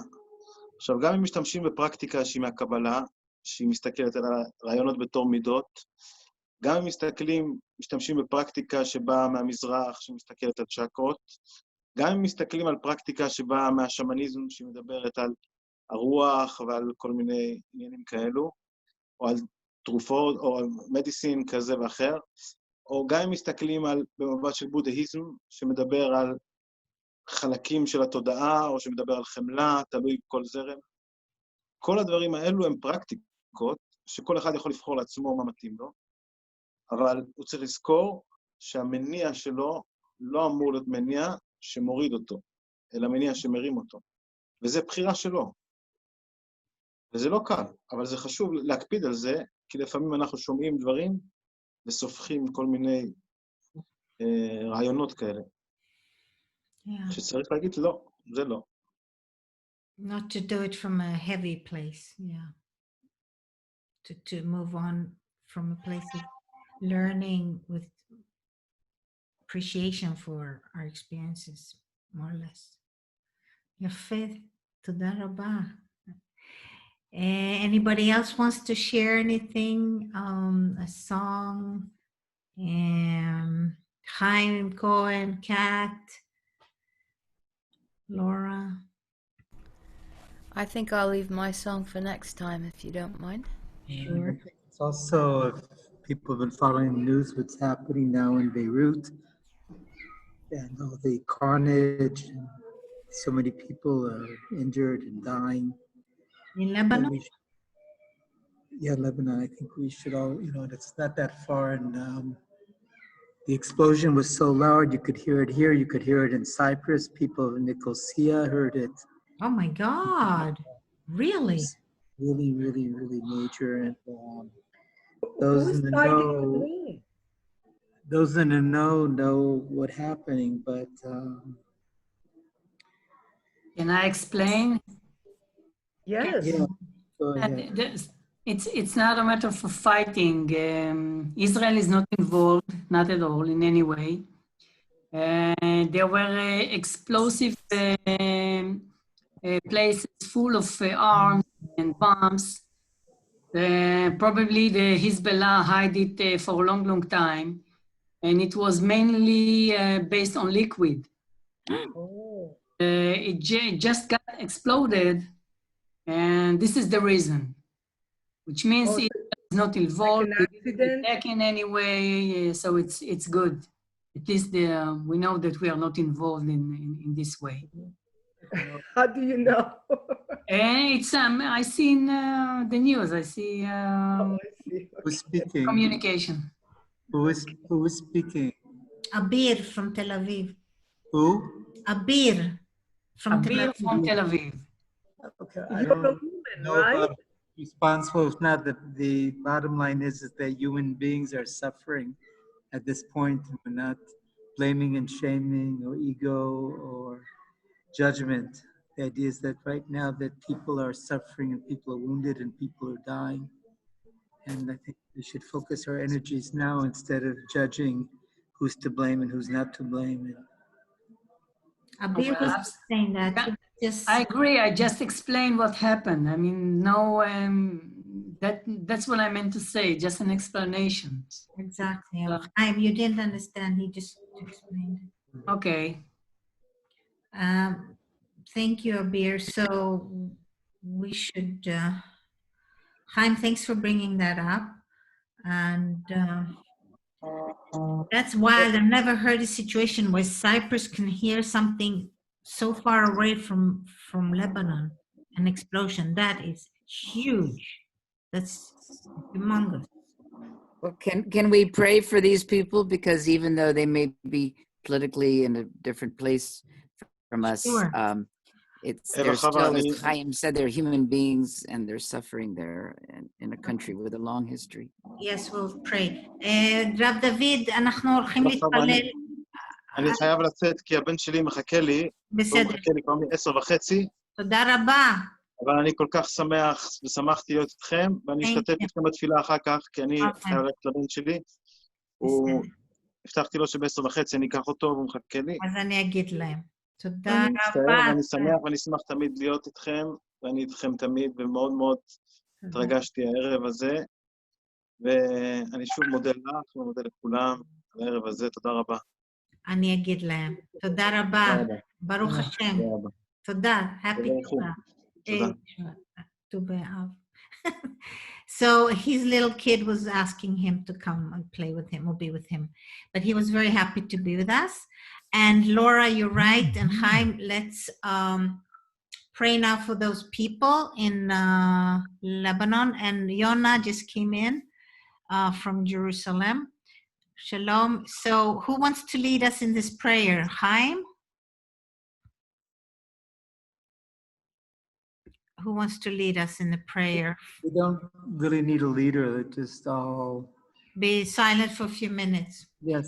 And It's not something to be led. You know, we're not in a place where we need some type of leader, somebody to tell us how to pray and how to connect.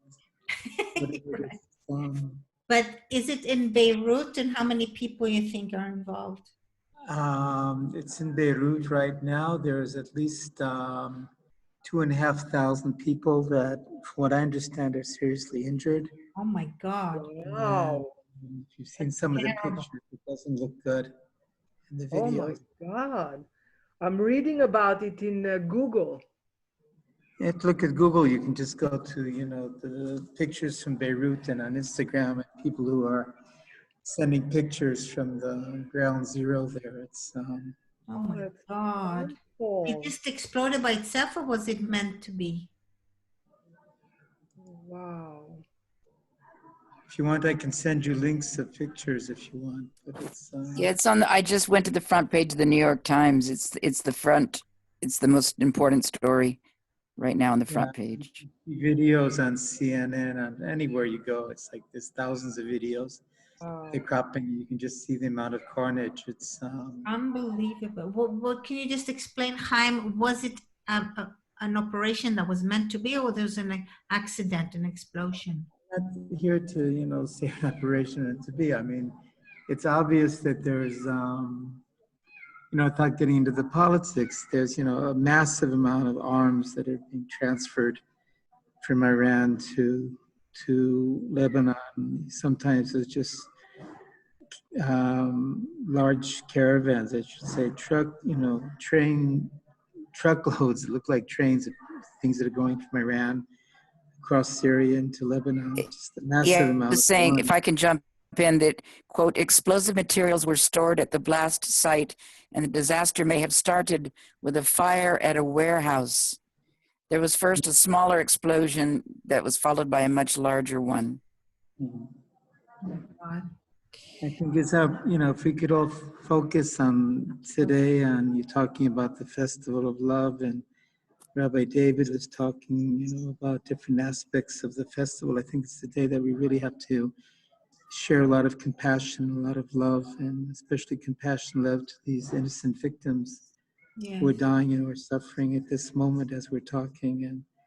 And it's all as a result of, you know, people, instead of investing time in loving one another and showing compassion, they're investing time into how to make bigger and better things to kill one another. And, you know, I just, for you and me, and just from my time that I spent in India and at the ashram of Mahatma Gandhi, and also spending time meditating in the place where he slept before he was shot, and taking my shoes off and walking from his bed across the garden and spending a lot of time there, just meditating, that it really does make a difference if you're fighting for liberty or fighting for freedom, or you're a totalitarian state or a fascist state. Suffering is suffering, and destruction is destruction, and death is death, and injury is injury. So just keep that in mind, that we should basically try to focus on love and how we can transform all of the death and the destruction, people investing time and bigger and better ways of annihilating one another. We should just invest our time and energy in sharing love and compassion without judgment and without ego. Amen. Amen.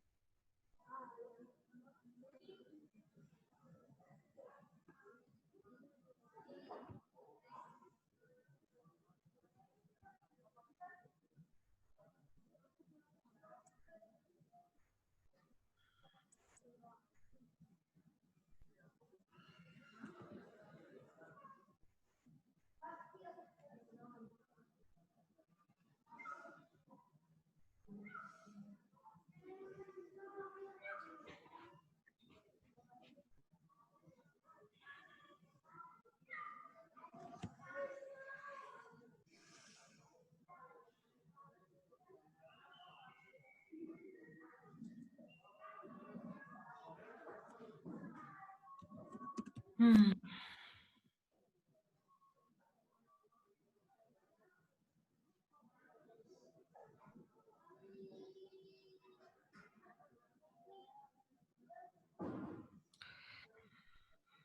Wow.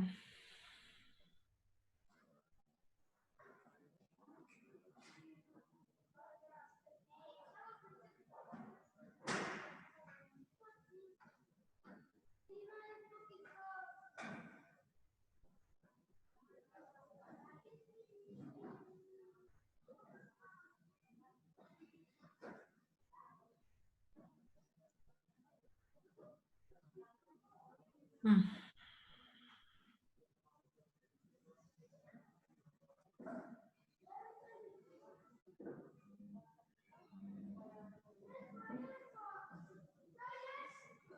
Thank you, Chaim, for your Thank you. and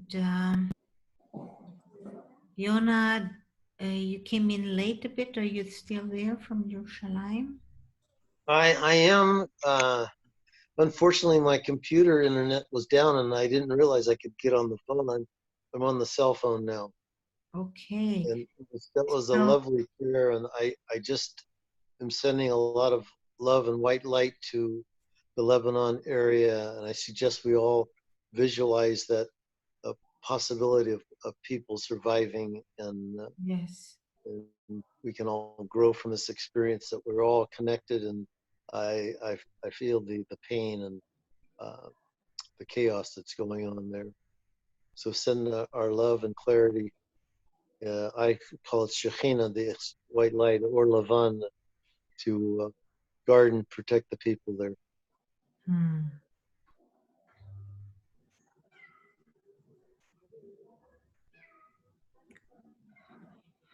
Amen.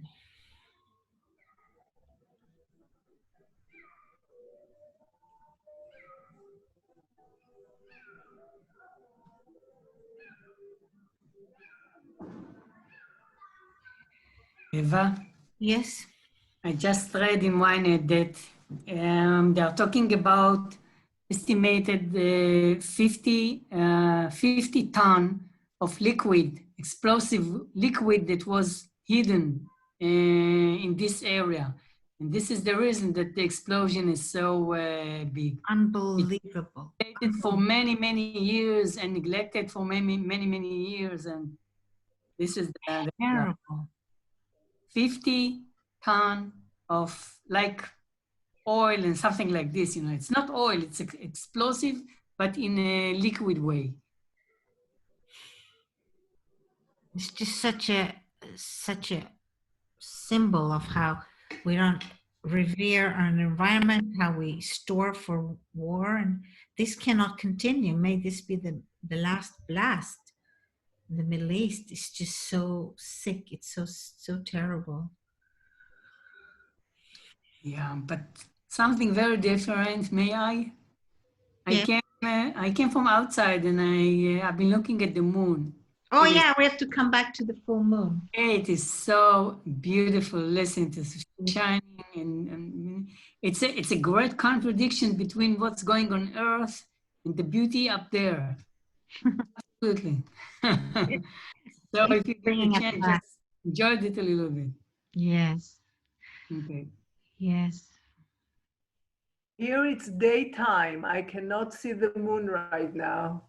I will send you a little piece. Okay. And here's still light, so I have to wait another hour or two to see the moon. Eva, I will send you a few pictures from the last 2 weeks. I've been picturing the moon. Lovely. Yeah, from in the beach, the way it developed every day. It's very nice pictures. Tomorrow you will have it. Wonderful. And did anybody get to see the comet? No? No. No. Yona, No, and it's still light here in Paris too. really? But How yeah, is it light? the sun has set, but it's not dark yet. So I'll have to wait to see the moon as well. And of course, our friend in Hawaii has to wait a long time. Oh, she had to leave. Yeah, she had to leave.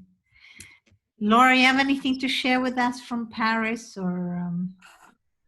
Well, just that I feel almost like a guilty survivor, because here in Paris yesterday I took my goddaughter and her little cousin to a film, a Japanese anime film, and then afterwards to something called the Musée d'Illusion, the Museum of Illusion, where we adults had to wear masks, but the children didn't have to wear masks. And so, and before that, I took them to a lunch. And so we're actually being able to have a rather normal life here in France, while so much of the world is in lockdown. And so I'm just praying that the measures, that people will retain the measures, because I know that psychologically in California, it was very hard to take a step back. I mean, religious services were opened for just 10 days, and then they had to close down again in Alameda County and Berkeley, which is my other home. And so I think it's hard, like Rabbi David was talking about the image of a young child taking steps, and it's almost like you tell the child, well, yes, you can drive, you can have your driver's license, some big privilege, and then, oh no, we're taking it away. It's people react much more badly to that than if they know all along that they have to wait. So I'm praying our over the world that this coronavirus subside, that people stop politicizing the need to protect themselves and protect others. The main thing is that people should realize when you're wearing a mask, it's to help other people, and do it out of that sense, as uncomfortable as it may be. And this too will pass. I mean, certainly in the thousands of years of Jewish history, you have the long range perspective. Yeah. Tell me about it. By the way, talking about the Jewish past, if I may show you something beautiful. Some of you have seen it. My grandfather's testimonials about the Second World War, when he was an architect in Plaszow, near Krakow. That book just came out now. And I have images in there and maps that we gave to Yad Vashem. And the whole point is why I'm saying this is that I, as a second generation, have the responsibility to keep talking about the past and also bringing heart consciousness. It's like this thing what we're talking about tonight. 9th of Av was about destruction, and then Tu B'Av is about love, and like Abir is saying, let's look at the moon. Let's not forget the moon. So how can we always bridge this darkness and the light, and then move forward always with the light? So it's a burden to having to dig into the past. It's very heavy, Holocaust past, but one has to always pierce through to the other side and be the heart consciousness, and strive for positive energies all the time. And I was talking to Yona a little bit about that too, if you want to share, or anybody else, about how can we now bring forth more light, even though we're in the world of yin and yang. There's always going to be darkness, but how can the light now become bigger? Because that's what we're walking towards in redemption times. And that's my task, and I think all of us here.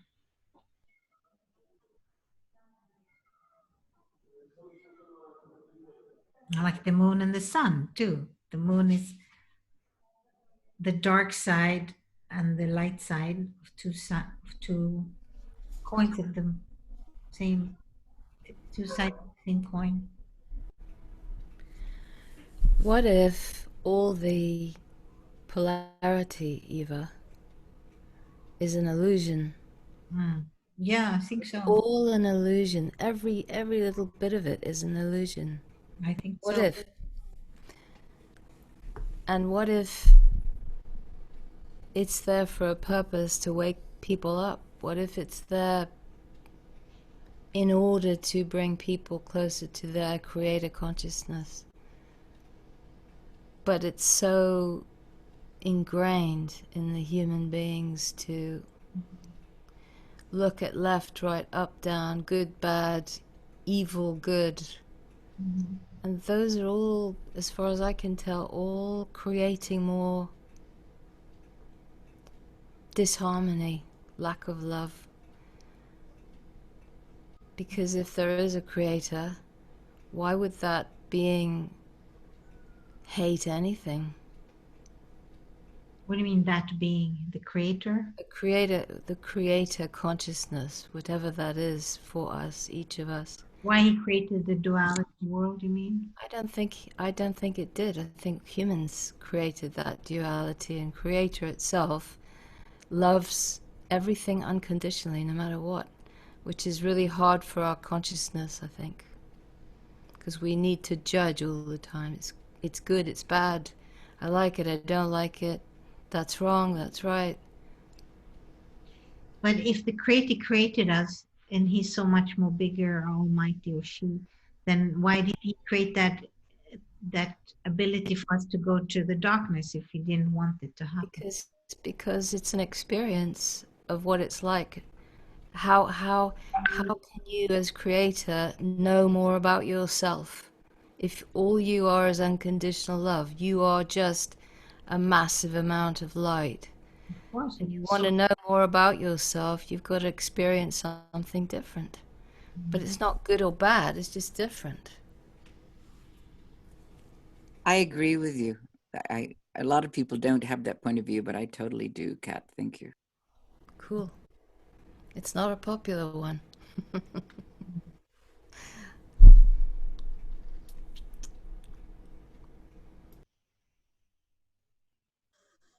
Norit is back. Anybody else wants to share anything? It's cold in here. It's summertime in California, but it's foggy.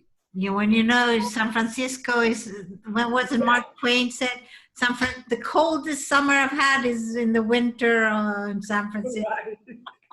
So I'm having a cup of tea.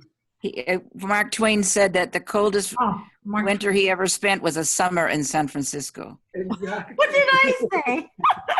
Thank you for the. Laura, you're editor. You know more than I am. Are you in San Francisco? Norita's in San Francisco. Oh, no wonder. I'm from that area. Yes, I am in San Francisco. Yeah, I know. In the summertime, you can be in the marina area and be socked in with the fog and looks like rain. And then just, 20, 30 minutes away, if you go through the Caldecott Tunnel, it'll be 100, 105 up to 110 degrees. And it's quite a contradiction. Absolutely. And you can go even closer just over the Golden Gate Bridge to Marin, and it'll be 15 degrees warmer and sunny. So, That's right. yep, we call it nature's air conditioning. I live in Berkeley half the year, which is across the bay from San Francisco, and has the same weather. And better. Yes, I miss the cool summer right now. But Where are you now? I'm in Paris, but I prayed once I realized I'd be stuck in Paris all year. I've been praying hard for a very mild summer here, and so far my prayers have been granted. We had one hot day last week, and then the next day it was 15 degrees cooler. So I have to be grateful your for that. Prayers were cold now in Sweden. Thanks, Laura. And Right. Kathy, where are you? I'm in Devon. That's the southwest of the UK. Oh, I see. Wow, it's really international. Yeah. Lovely. Yeah. And we have Abir from Tel Aviv, Chaim from Tzfat, and Yona from Yerushalayim. אז Yeah, יופי. Hawaii אני before. ירושלמית, במקורי, כן. I'm down south now, near Ashkelon, and I just wanted to comment on the lady from the UK area, Devon. I've been there myself. There's two perspectives. I'm studying Tanya now, and what I was studying is about, from the physical world there's a view, and from the spiritual world there's a view. So with the perceived virus, from the physical aspect of it, a lot of people are in fear, and of course, that destroys your immune system. And with the added, the media, the mainstream media promoting, to me, they're promoting the virus spread. It all combines together on the physical aspect as a devastating physical reality. From the spiritual perspective, though, you have to realize everything is from God, and nothing happens by accident. And even the bombing in Lebanon, and we can't die. We have this idea that we're a body, and that sometime at some point in our lives, we're, God willing, 120, going to go to the grave, and we look at that as death. But the truth is that you're a spiritual reality that is in a body. You've taken on a body for this life, and when that body leaves, you're still alive. You can't something that's always alive forever, eternity, can't die. And for myself, it's very easy. I've had a near-death experience many years ago, and I told God back then, I said, listen, thank you for bringing me back, and when you're ready, I'm ready to go at any moment. And so I have work to do here, so I'm doing the work that I need to do for myself. And when these tragedies, perceived tragedies happen, I go inside and to see where is it inside me, because we're all connected. And as soon as you told me about the blast in Lebanon, I felt it not in my heart, but very close to my heart, in my upper chest. Mhm. And on the physical level, I felt I was right there. And from the spiritual level, is that I know that, like that, the woman from the UK said that, she didn't say it, but she intimated it could be an illusion. Well, from the spiritual perspective, the physicality is an illusion. I mean, science has proven that, and we have to look at both perspectives. So for me, I take it on from something myself. What can I do to make things better?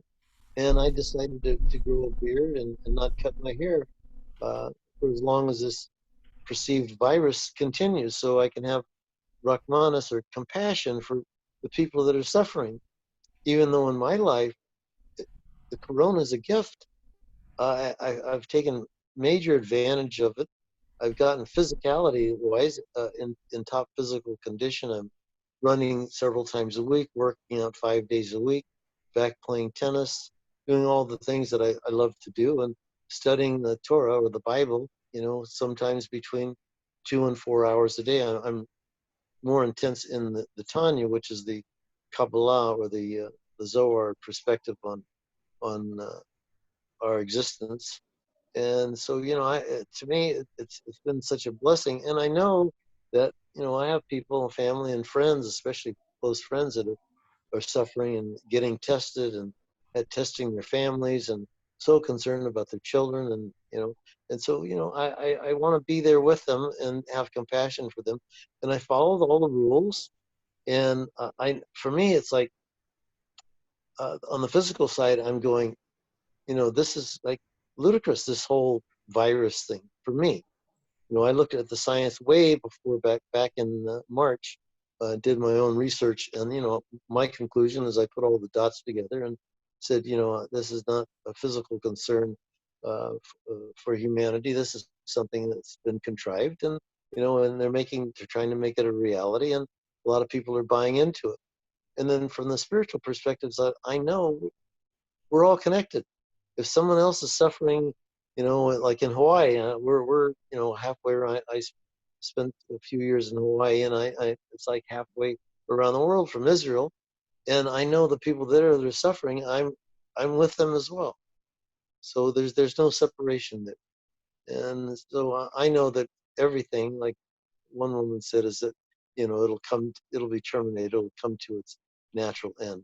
So in the meantime, I have to do things for myself that keep me connected, and even though I'm not in that mainstream mentality, I still have to remind myself that we're always connected. And it's a spiritual experience that we're having, and we just happen to have a body to express it.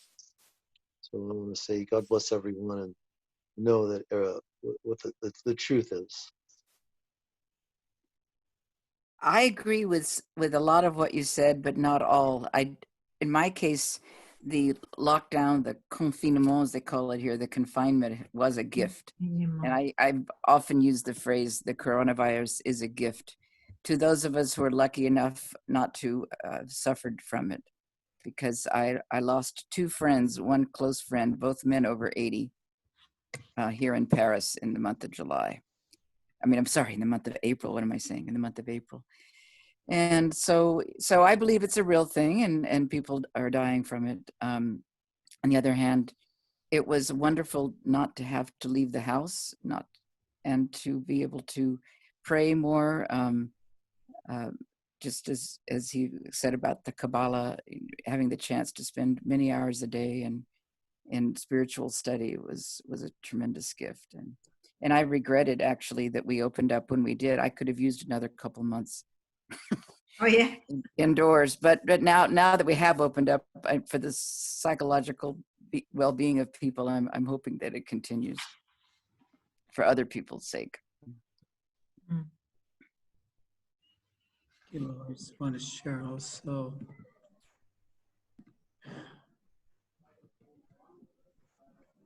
Hello?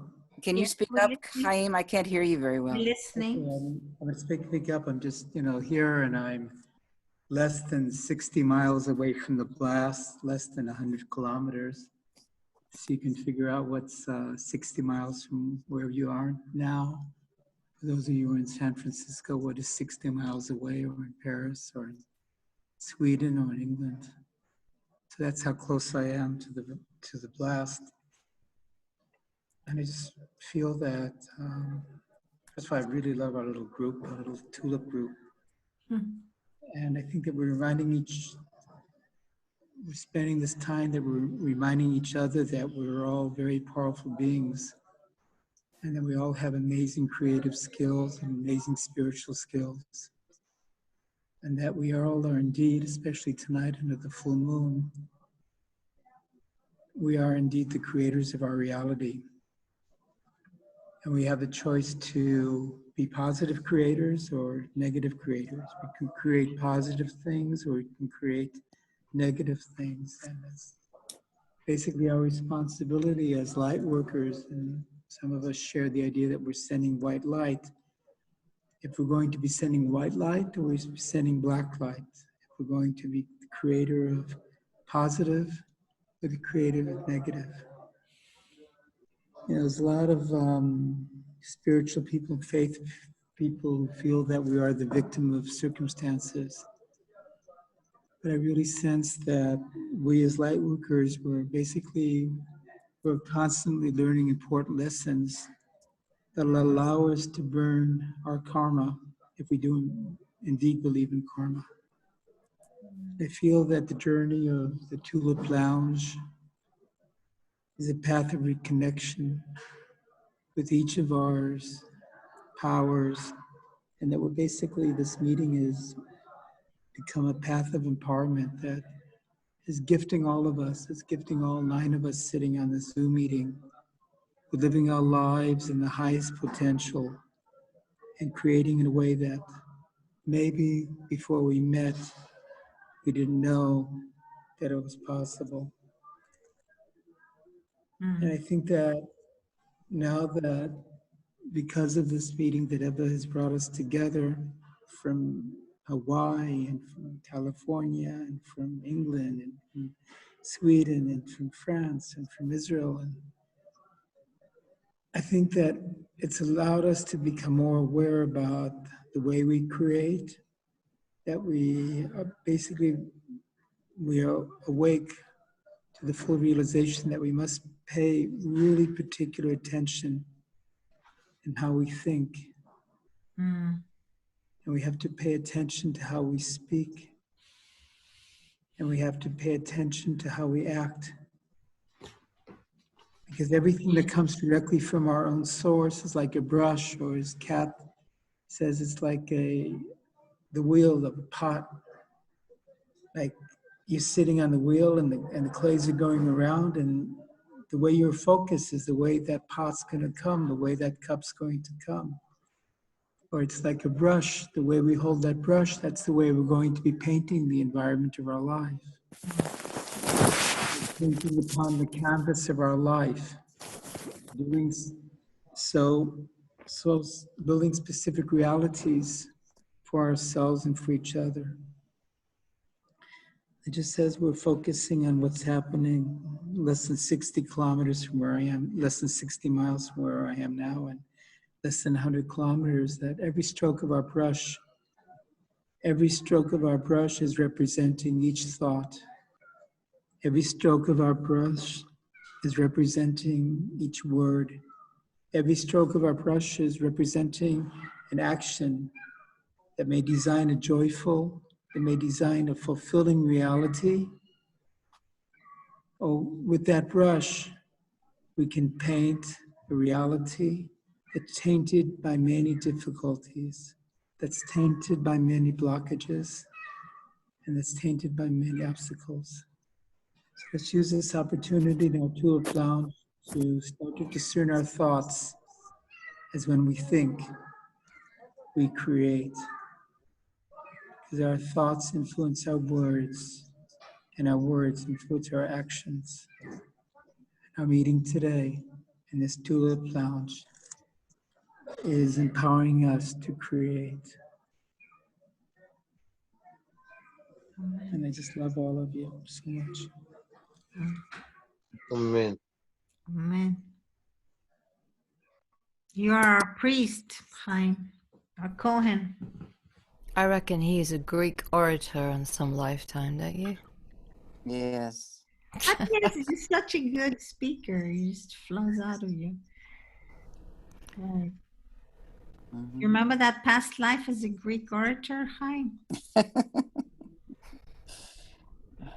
Spoken at the UN, I've spoken at the EU. There's There you go.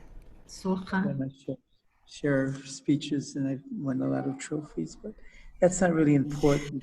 You know, the oratory is not important right now. What's important is that we have to discern our thoughts that we think we create, and that we have to realize that our mind produces hundreds of thousands of thoughts every day, like even produces thoughts for maybe somebody's to blame for this blast, you know. Some of us were thinking that now. We don't There's have to do blaming. anything. We don't Yeah, have but to do anything. that And we our don't mind have to use produces- our mind or our thoughts either. We don't have to come from there. It's part of our consciousness, and the mind is just an Who aspect of says? Who says? our creative consciousness. Our thoughts do not, we don't have to use our minds to discern anything. We can, in fact, with these people, these dear ones who've just left the planet, we can assist by helping them to move through quicker.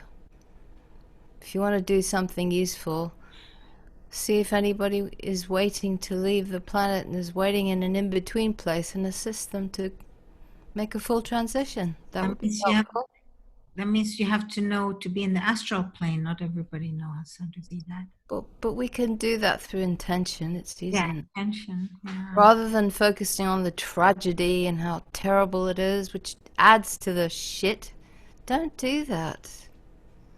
Stop assuming it's a terrible tragedy and how awful it is. I mean, have compassion, but don't wallow in bloody, you know, human judgment about everything. Try not to. It doesn't help. Not anymore, you know. It's go to your wailing wall and get it out of you there, and then come back and just be the love that you are. About the sound, like this one.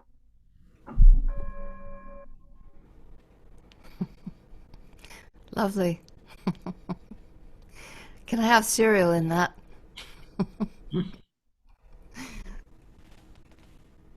Go Do it ahead. again. Go ahead, Nuri.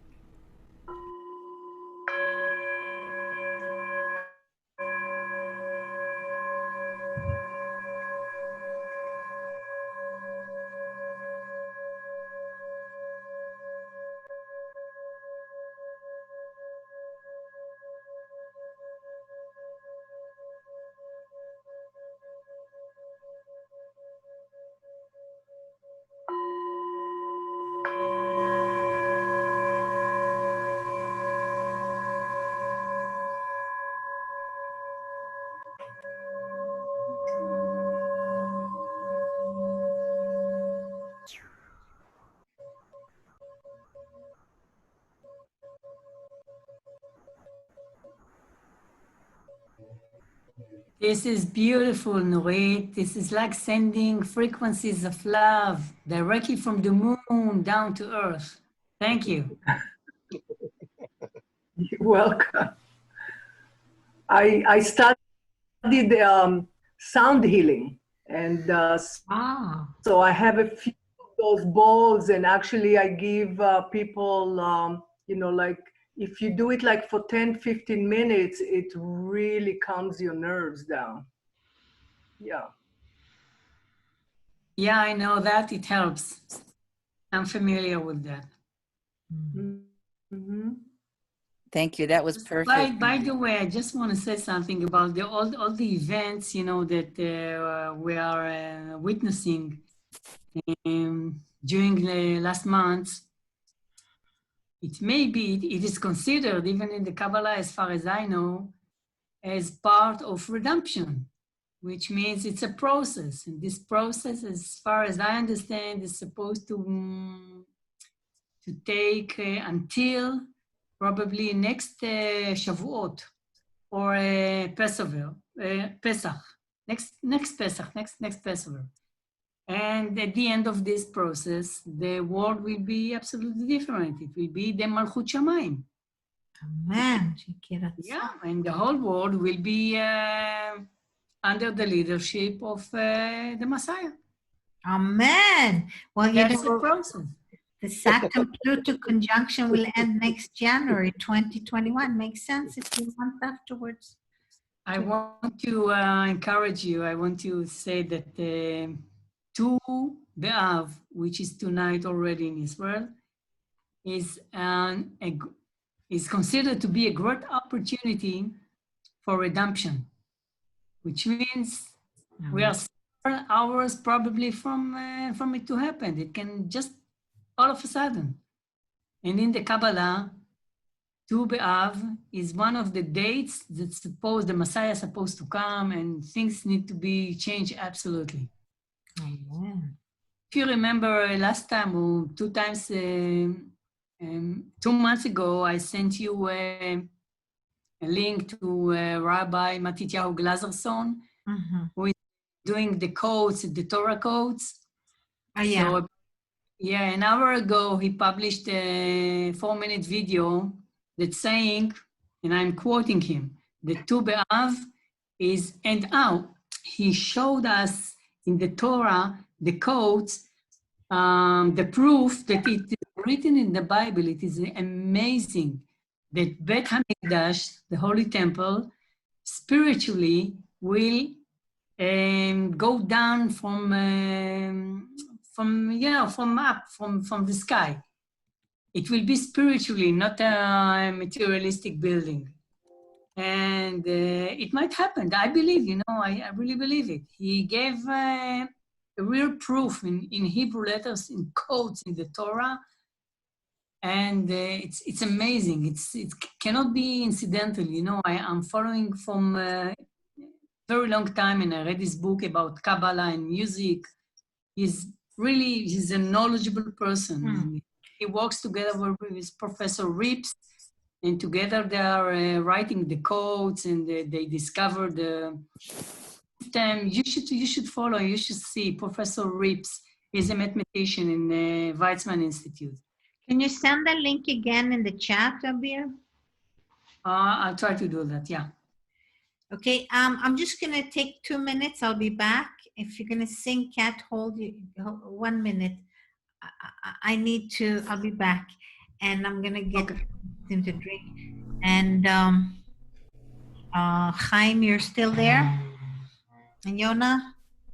And okay, so we're gonna have Cat sing. It looks like. I'll be back in a minute. Yeah, I've decided this song is very relevant to what we're talking about after all. Can you tell us a bit about the sound while we're waiting for Eva? Well, I don't want to tell you too much. You'll know the song, because I didn't write this song. But to me, this is my offering of a very great form of what I see as creator love, coming as upset. We would judge it as upset, perhaps, as humans, but it's not upset. It's the consequences of the perceived upsets are awakenings, love,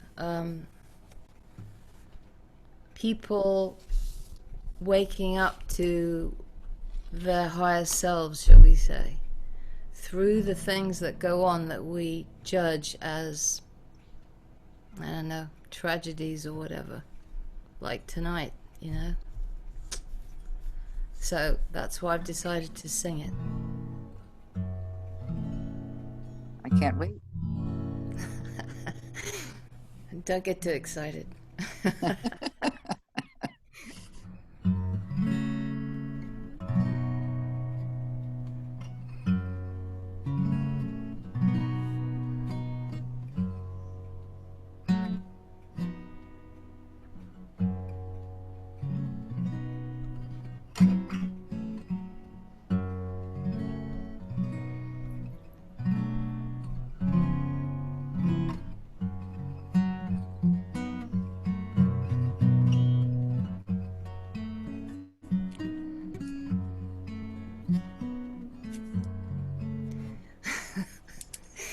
You're like a wicked witch stirring your pot.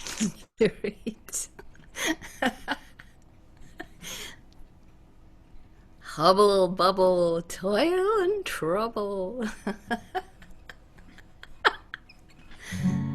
Okay, do you want me to explain that again, Eva? Yes, please. Oh, but you can hear it, Eva, can't you, when you replay it? I just said that this song is my contribution of what I see as love from Creator. When we have events that occur on the planet, stirrings that we don't understand from a human perspective, and outcomes, much love. The gifts of the events are love, okay? And you'll know the song. I'm not telling you what it's called. Can you hear me? Can you hear it?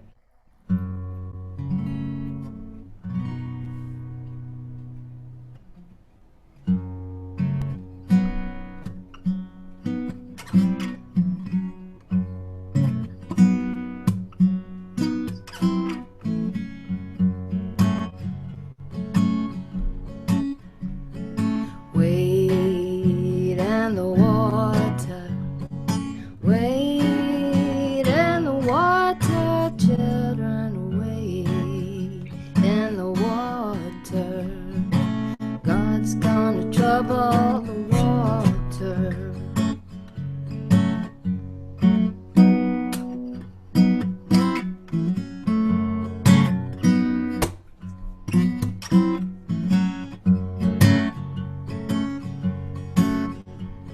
See that host all dressed in white.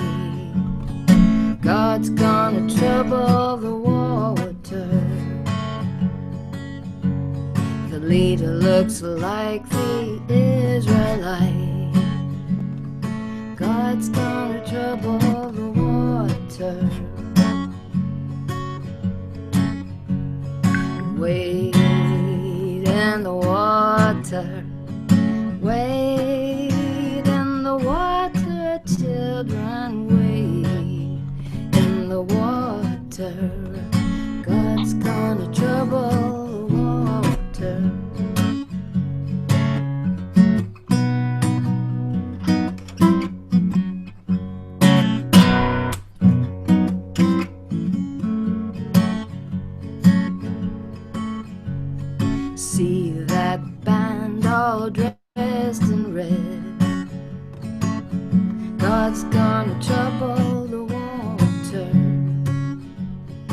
looks like the band that Moses led.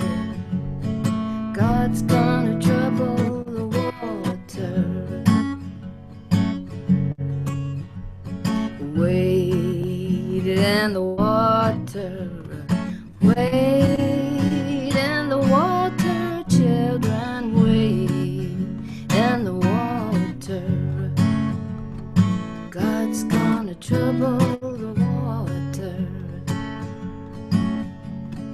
God's gonna trouble the water.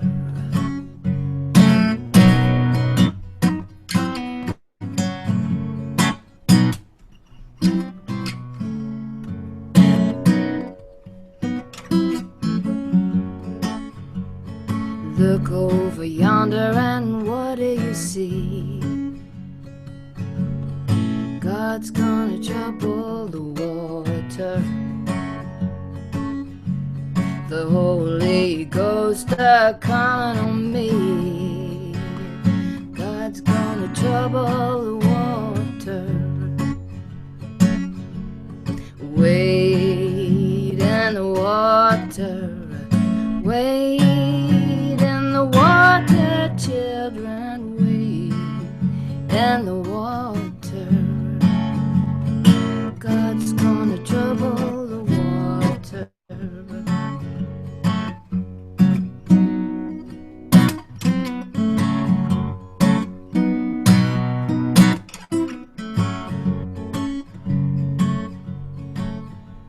If you don't believe I've been redeemed, God's gonna trouble the water. Just follow me down to Jordan stream. God's gonna trouble the water. Wade in the water. Wade in the water, children. Wade in the water. God's gonna trouble the water. God's gonna trouble the water. Wade in the water. Wade in the water, children. Wade in the water. God's gonna trouble. He's really gonna trouble. He's gonna trouble the water.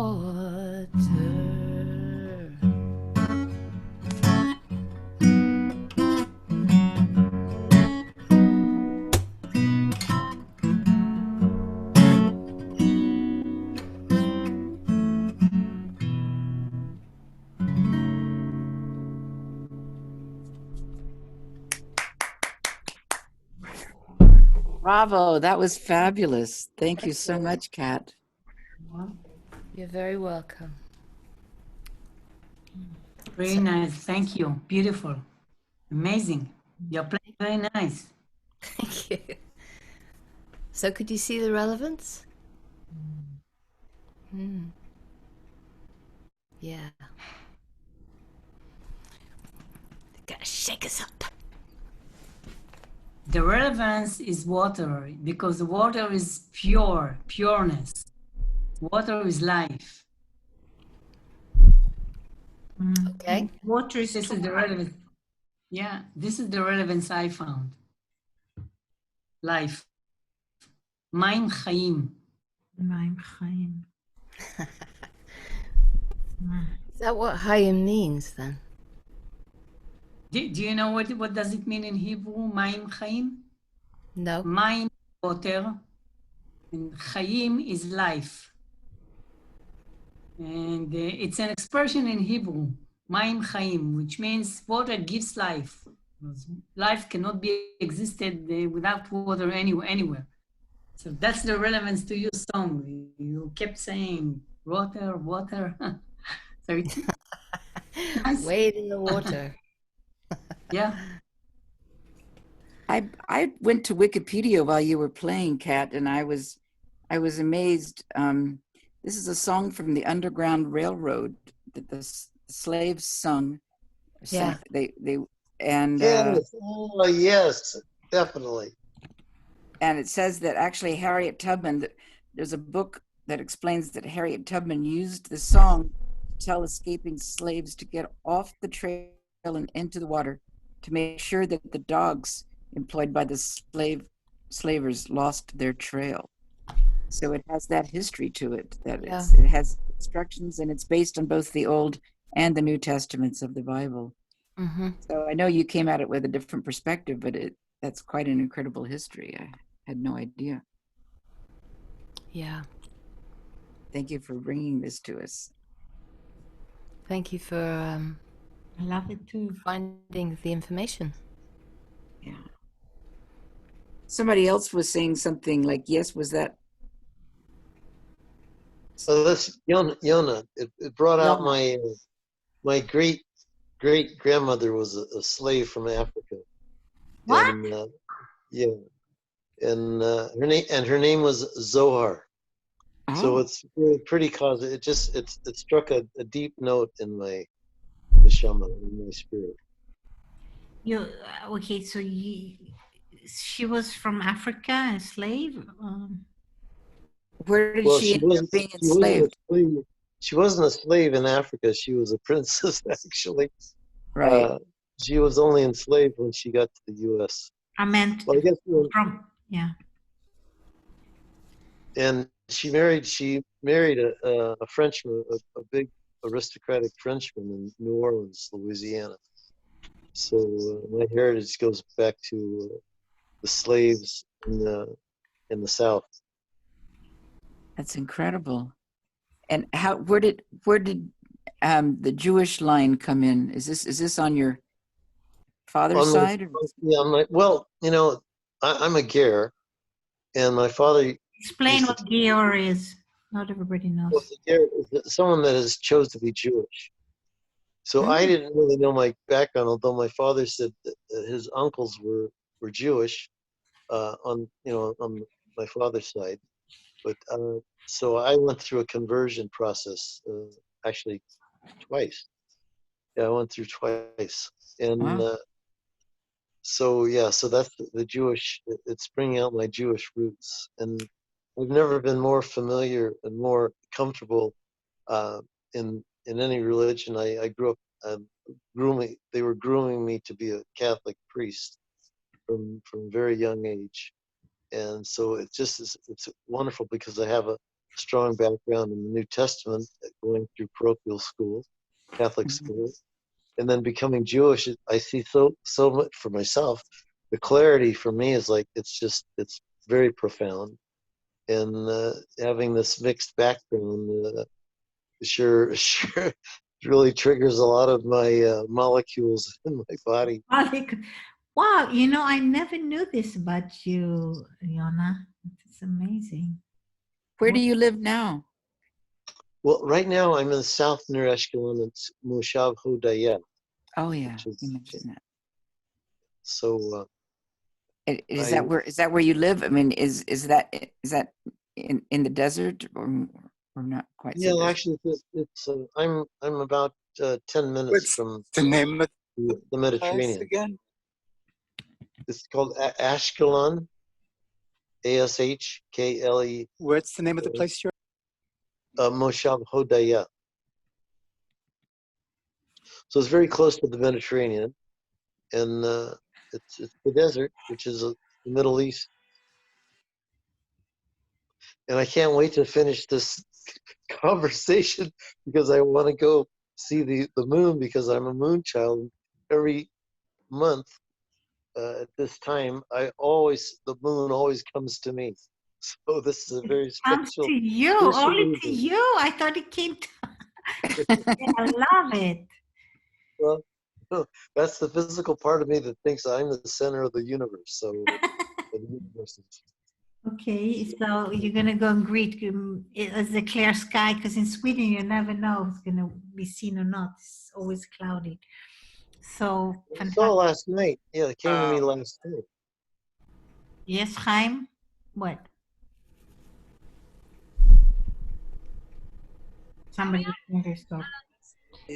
60 miles from Beirut at a large gathering of people about 1 o'clock midnight, 11:30 at night in Safed, celebrating the Festival of Love. Oh, there's some people. Okay. What are you? What are There's they doing? hundreds of people here,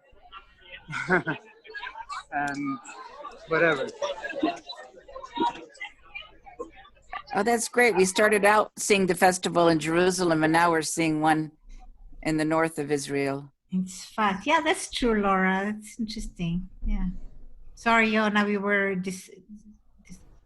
disrupting your talk. But It was complete. okay, good. Wow. Wow. It's all Israel here. So that's true. I'm just waiting for the moon too, but it's still clouded.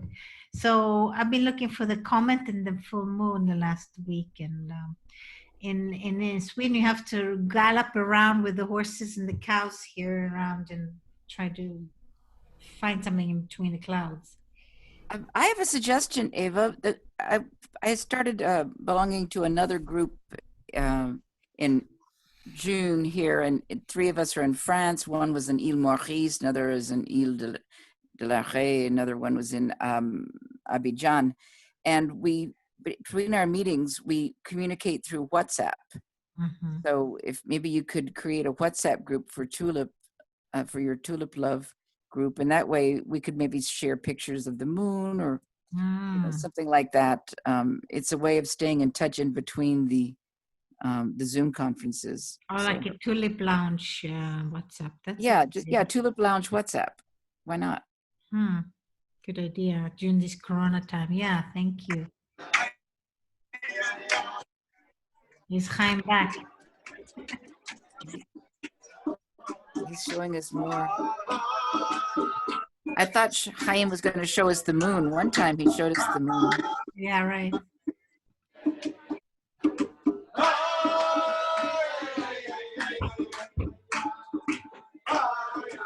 Chaim, don't move your video camera so quickly. If you move slowly, we can see the images, please. Thank you.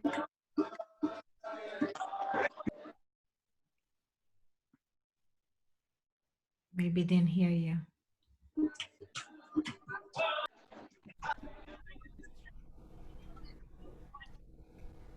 Where are you in Sfat? Chaim? What? Where are you in Sfat? This is all at Ascent. There's like, they've been having, there's thousands of people literally have garden on the gardens around it and courtyards and playing music and singing and lots and lots of people just coming to get to know one another. They were showing you some of the pictures. The singles event for Tu B'Av? What? Is it the singles Ascent event? Yeah. I don't know. It was advertised as some big event, and there's hundreds of people were streaming. You saw, I just showed you for a few minutes, and you can hear in the background. Nice. They're singing, and I'm curious. I have a question. they have drums and guitars. Open, and it's a lot of friendly people. Hey, Chaim, can I ask you a question? You can ask me. You don't have to ask me to ask me. Okay.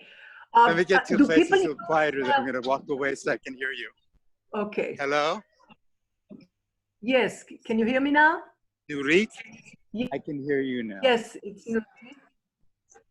My question to you is, do people wear masks? Good question. Depends where. I don't know. Gathering now, you saw a lot of people. I don't think anybody was with a mask. I'm wearing a mask personally, but it depends where and what. No, but just now, that in that big gathering, you say most of the people were not masked?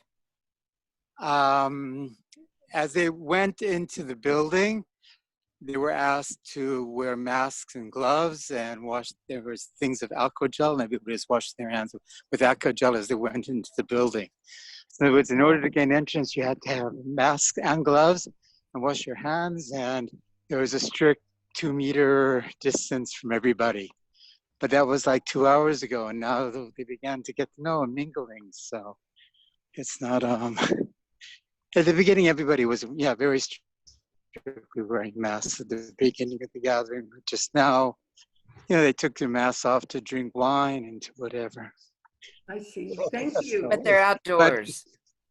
Yeah, they're outdoors. You saw they're outdoors on. You look like the Hotel Tel Aviv. Yona knows it's funny, it's so cute that we know Tzfat, people have been there, like, want to know, Chaim, exactly where you are. Right. But I think Hotel Tel Aviv is near Ascent, isn't it, Yona? That connection. It's across the street from Ascent. It's across the street, right? I miss Tzfat. It's so crazy. I mean, if I want to go now to Israel, I have to take 3 airplanes, two airplanes maybe. And I'm waiting for Norwegian airline to open up because it's one direct flight of 4.5 hours. But I miss Jerusalem and Tzfat and everybody. You're really going to go in August, Ava? I want to go in September for Rosh Hashanah, but if there's going to be a lockdown and people are not going to go to the Beit Knesset, the synagogue, we can't gather for the main high holidays, then I'm not going to rush that fast. But I need to be 2 weeks before that. So I have to be there latest by beginning of September. Eva? Tomorrow there will be a meeting in the government. They will decide whether to put quarantine in all over Israel for just a week, extensive one, because the kids need to go back to school in September 1st. And be sure that the situation will be better than at this moment. So you just follow and see, because I don't think there will be no prayers in synagogue like we used to have in the years before. I mean, they will enable that. Only 10 people. No, I don't think so. I don't think so.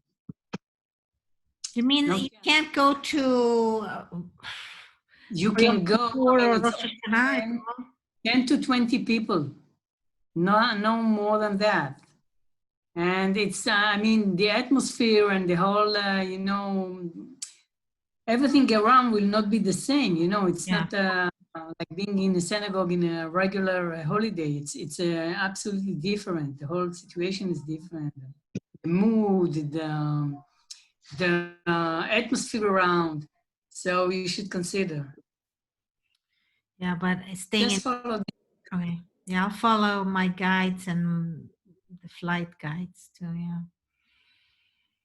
Except if September, October I'm here, it's very depressing because this every day, every 15 minutes, every day the sun sets earlier and earlier, and suddenly you have October, November, and the sun starts to rise around 8 o'clock in the morning and goes down at 2 o'clock in the afternoon.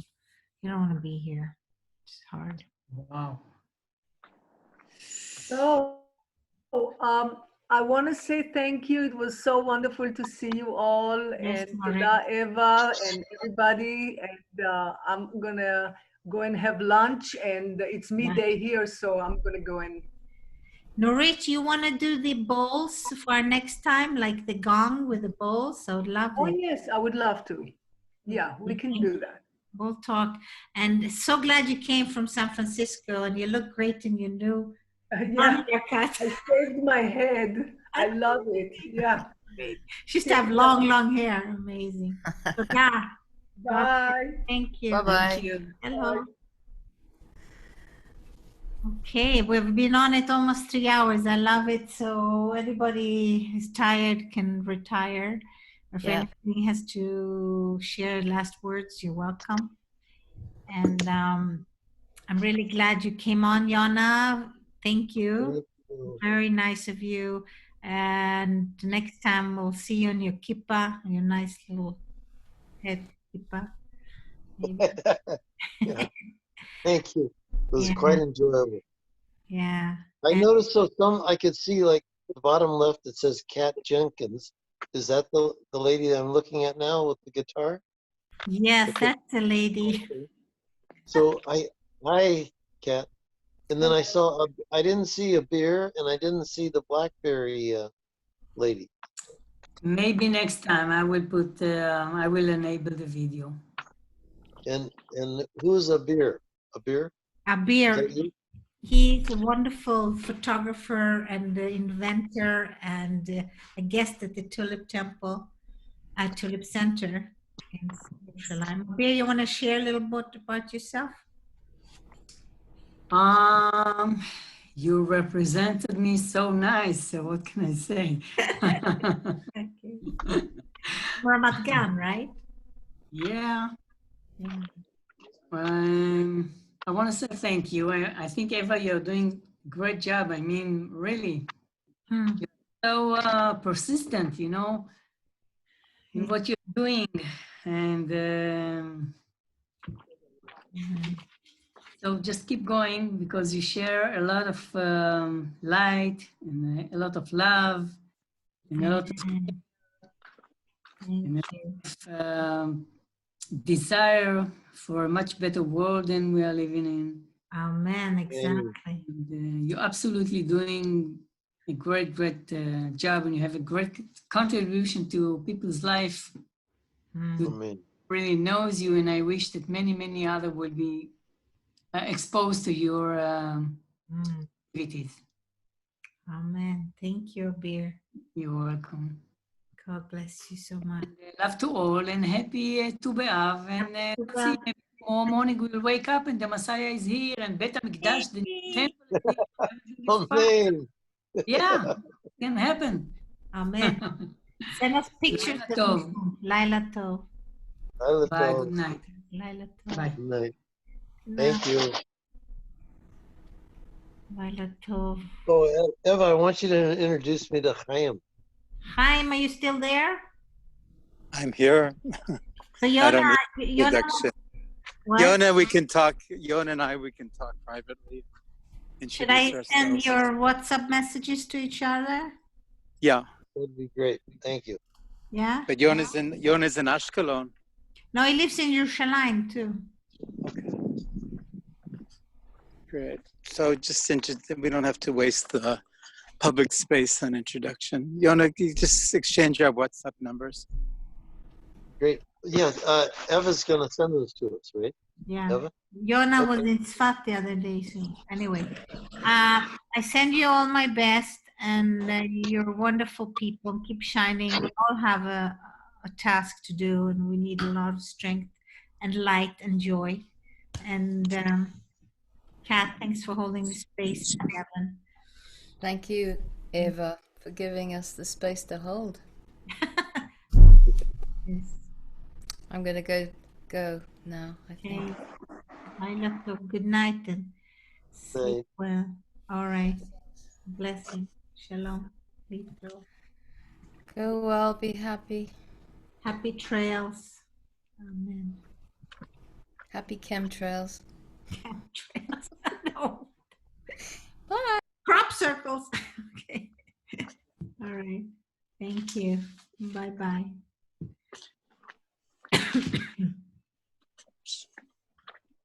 It's just two of us. Yes. Thank you for being there. Yeah, it's like hundreds of people, and there were drum circles and music. And it was a very high experience surrounding. And it's funny because I'm sitting here, and I was in a scent with hundreds of people, and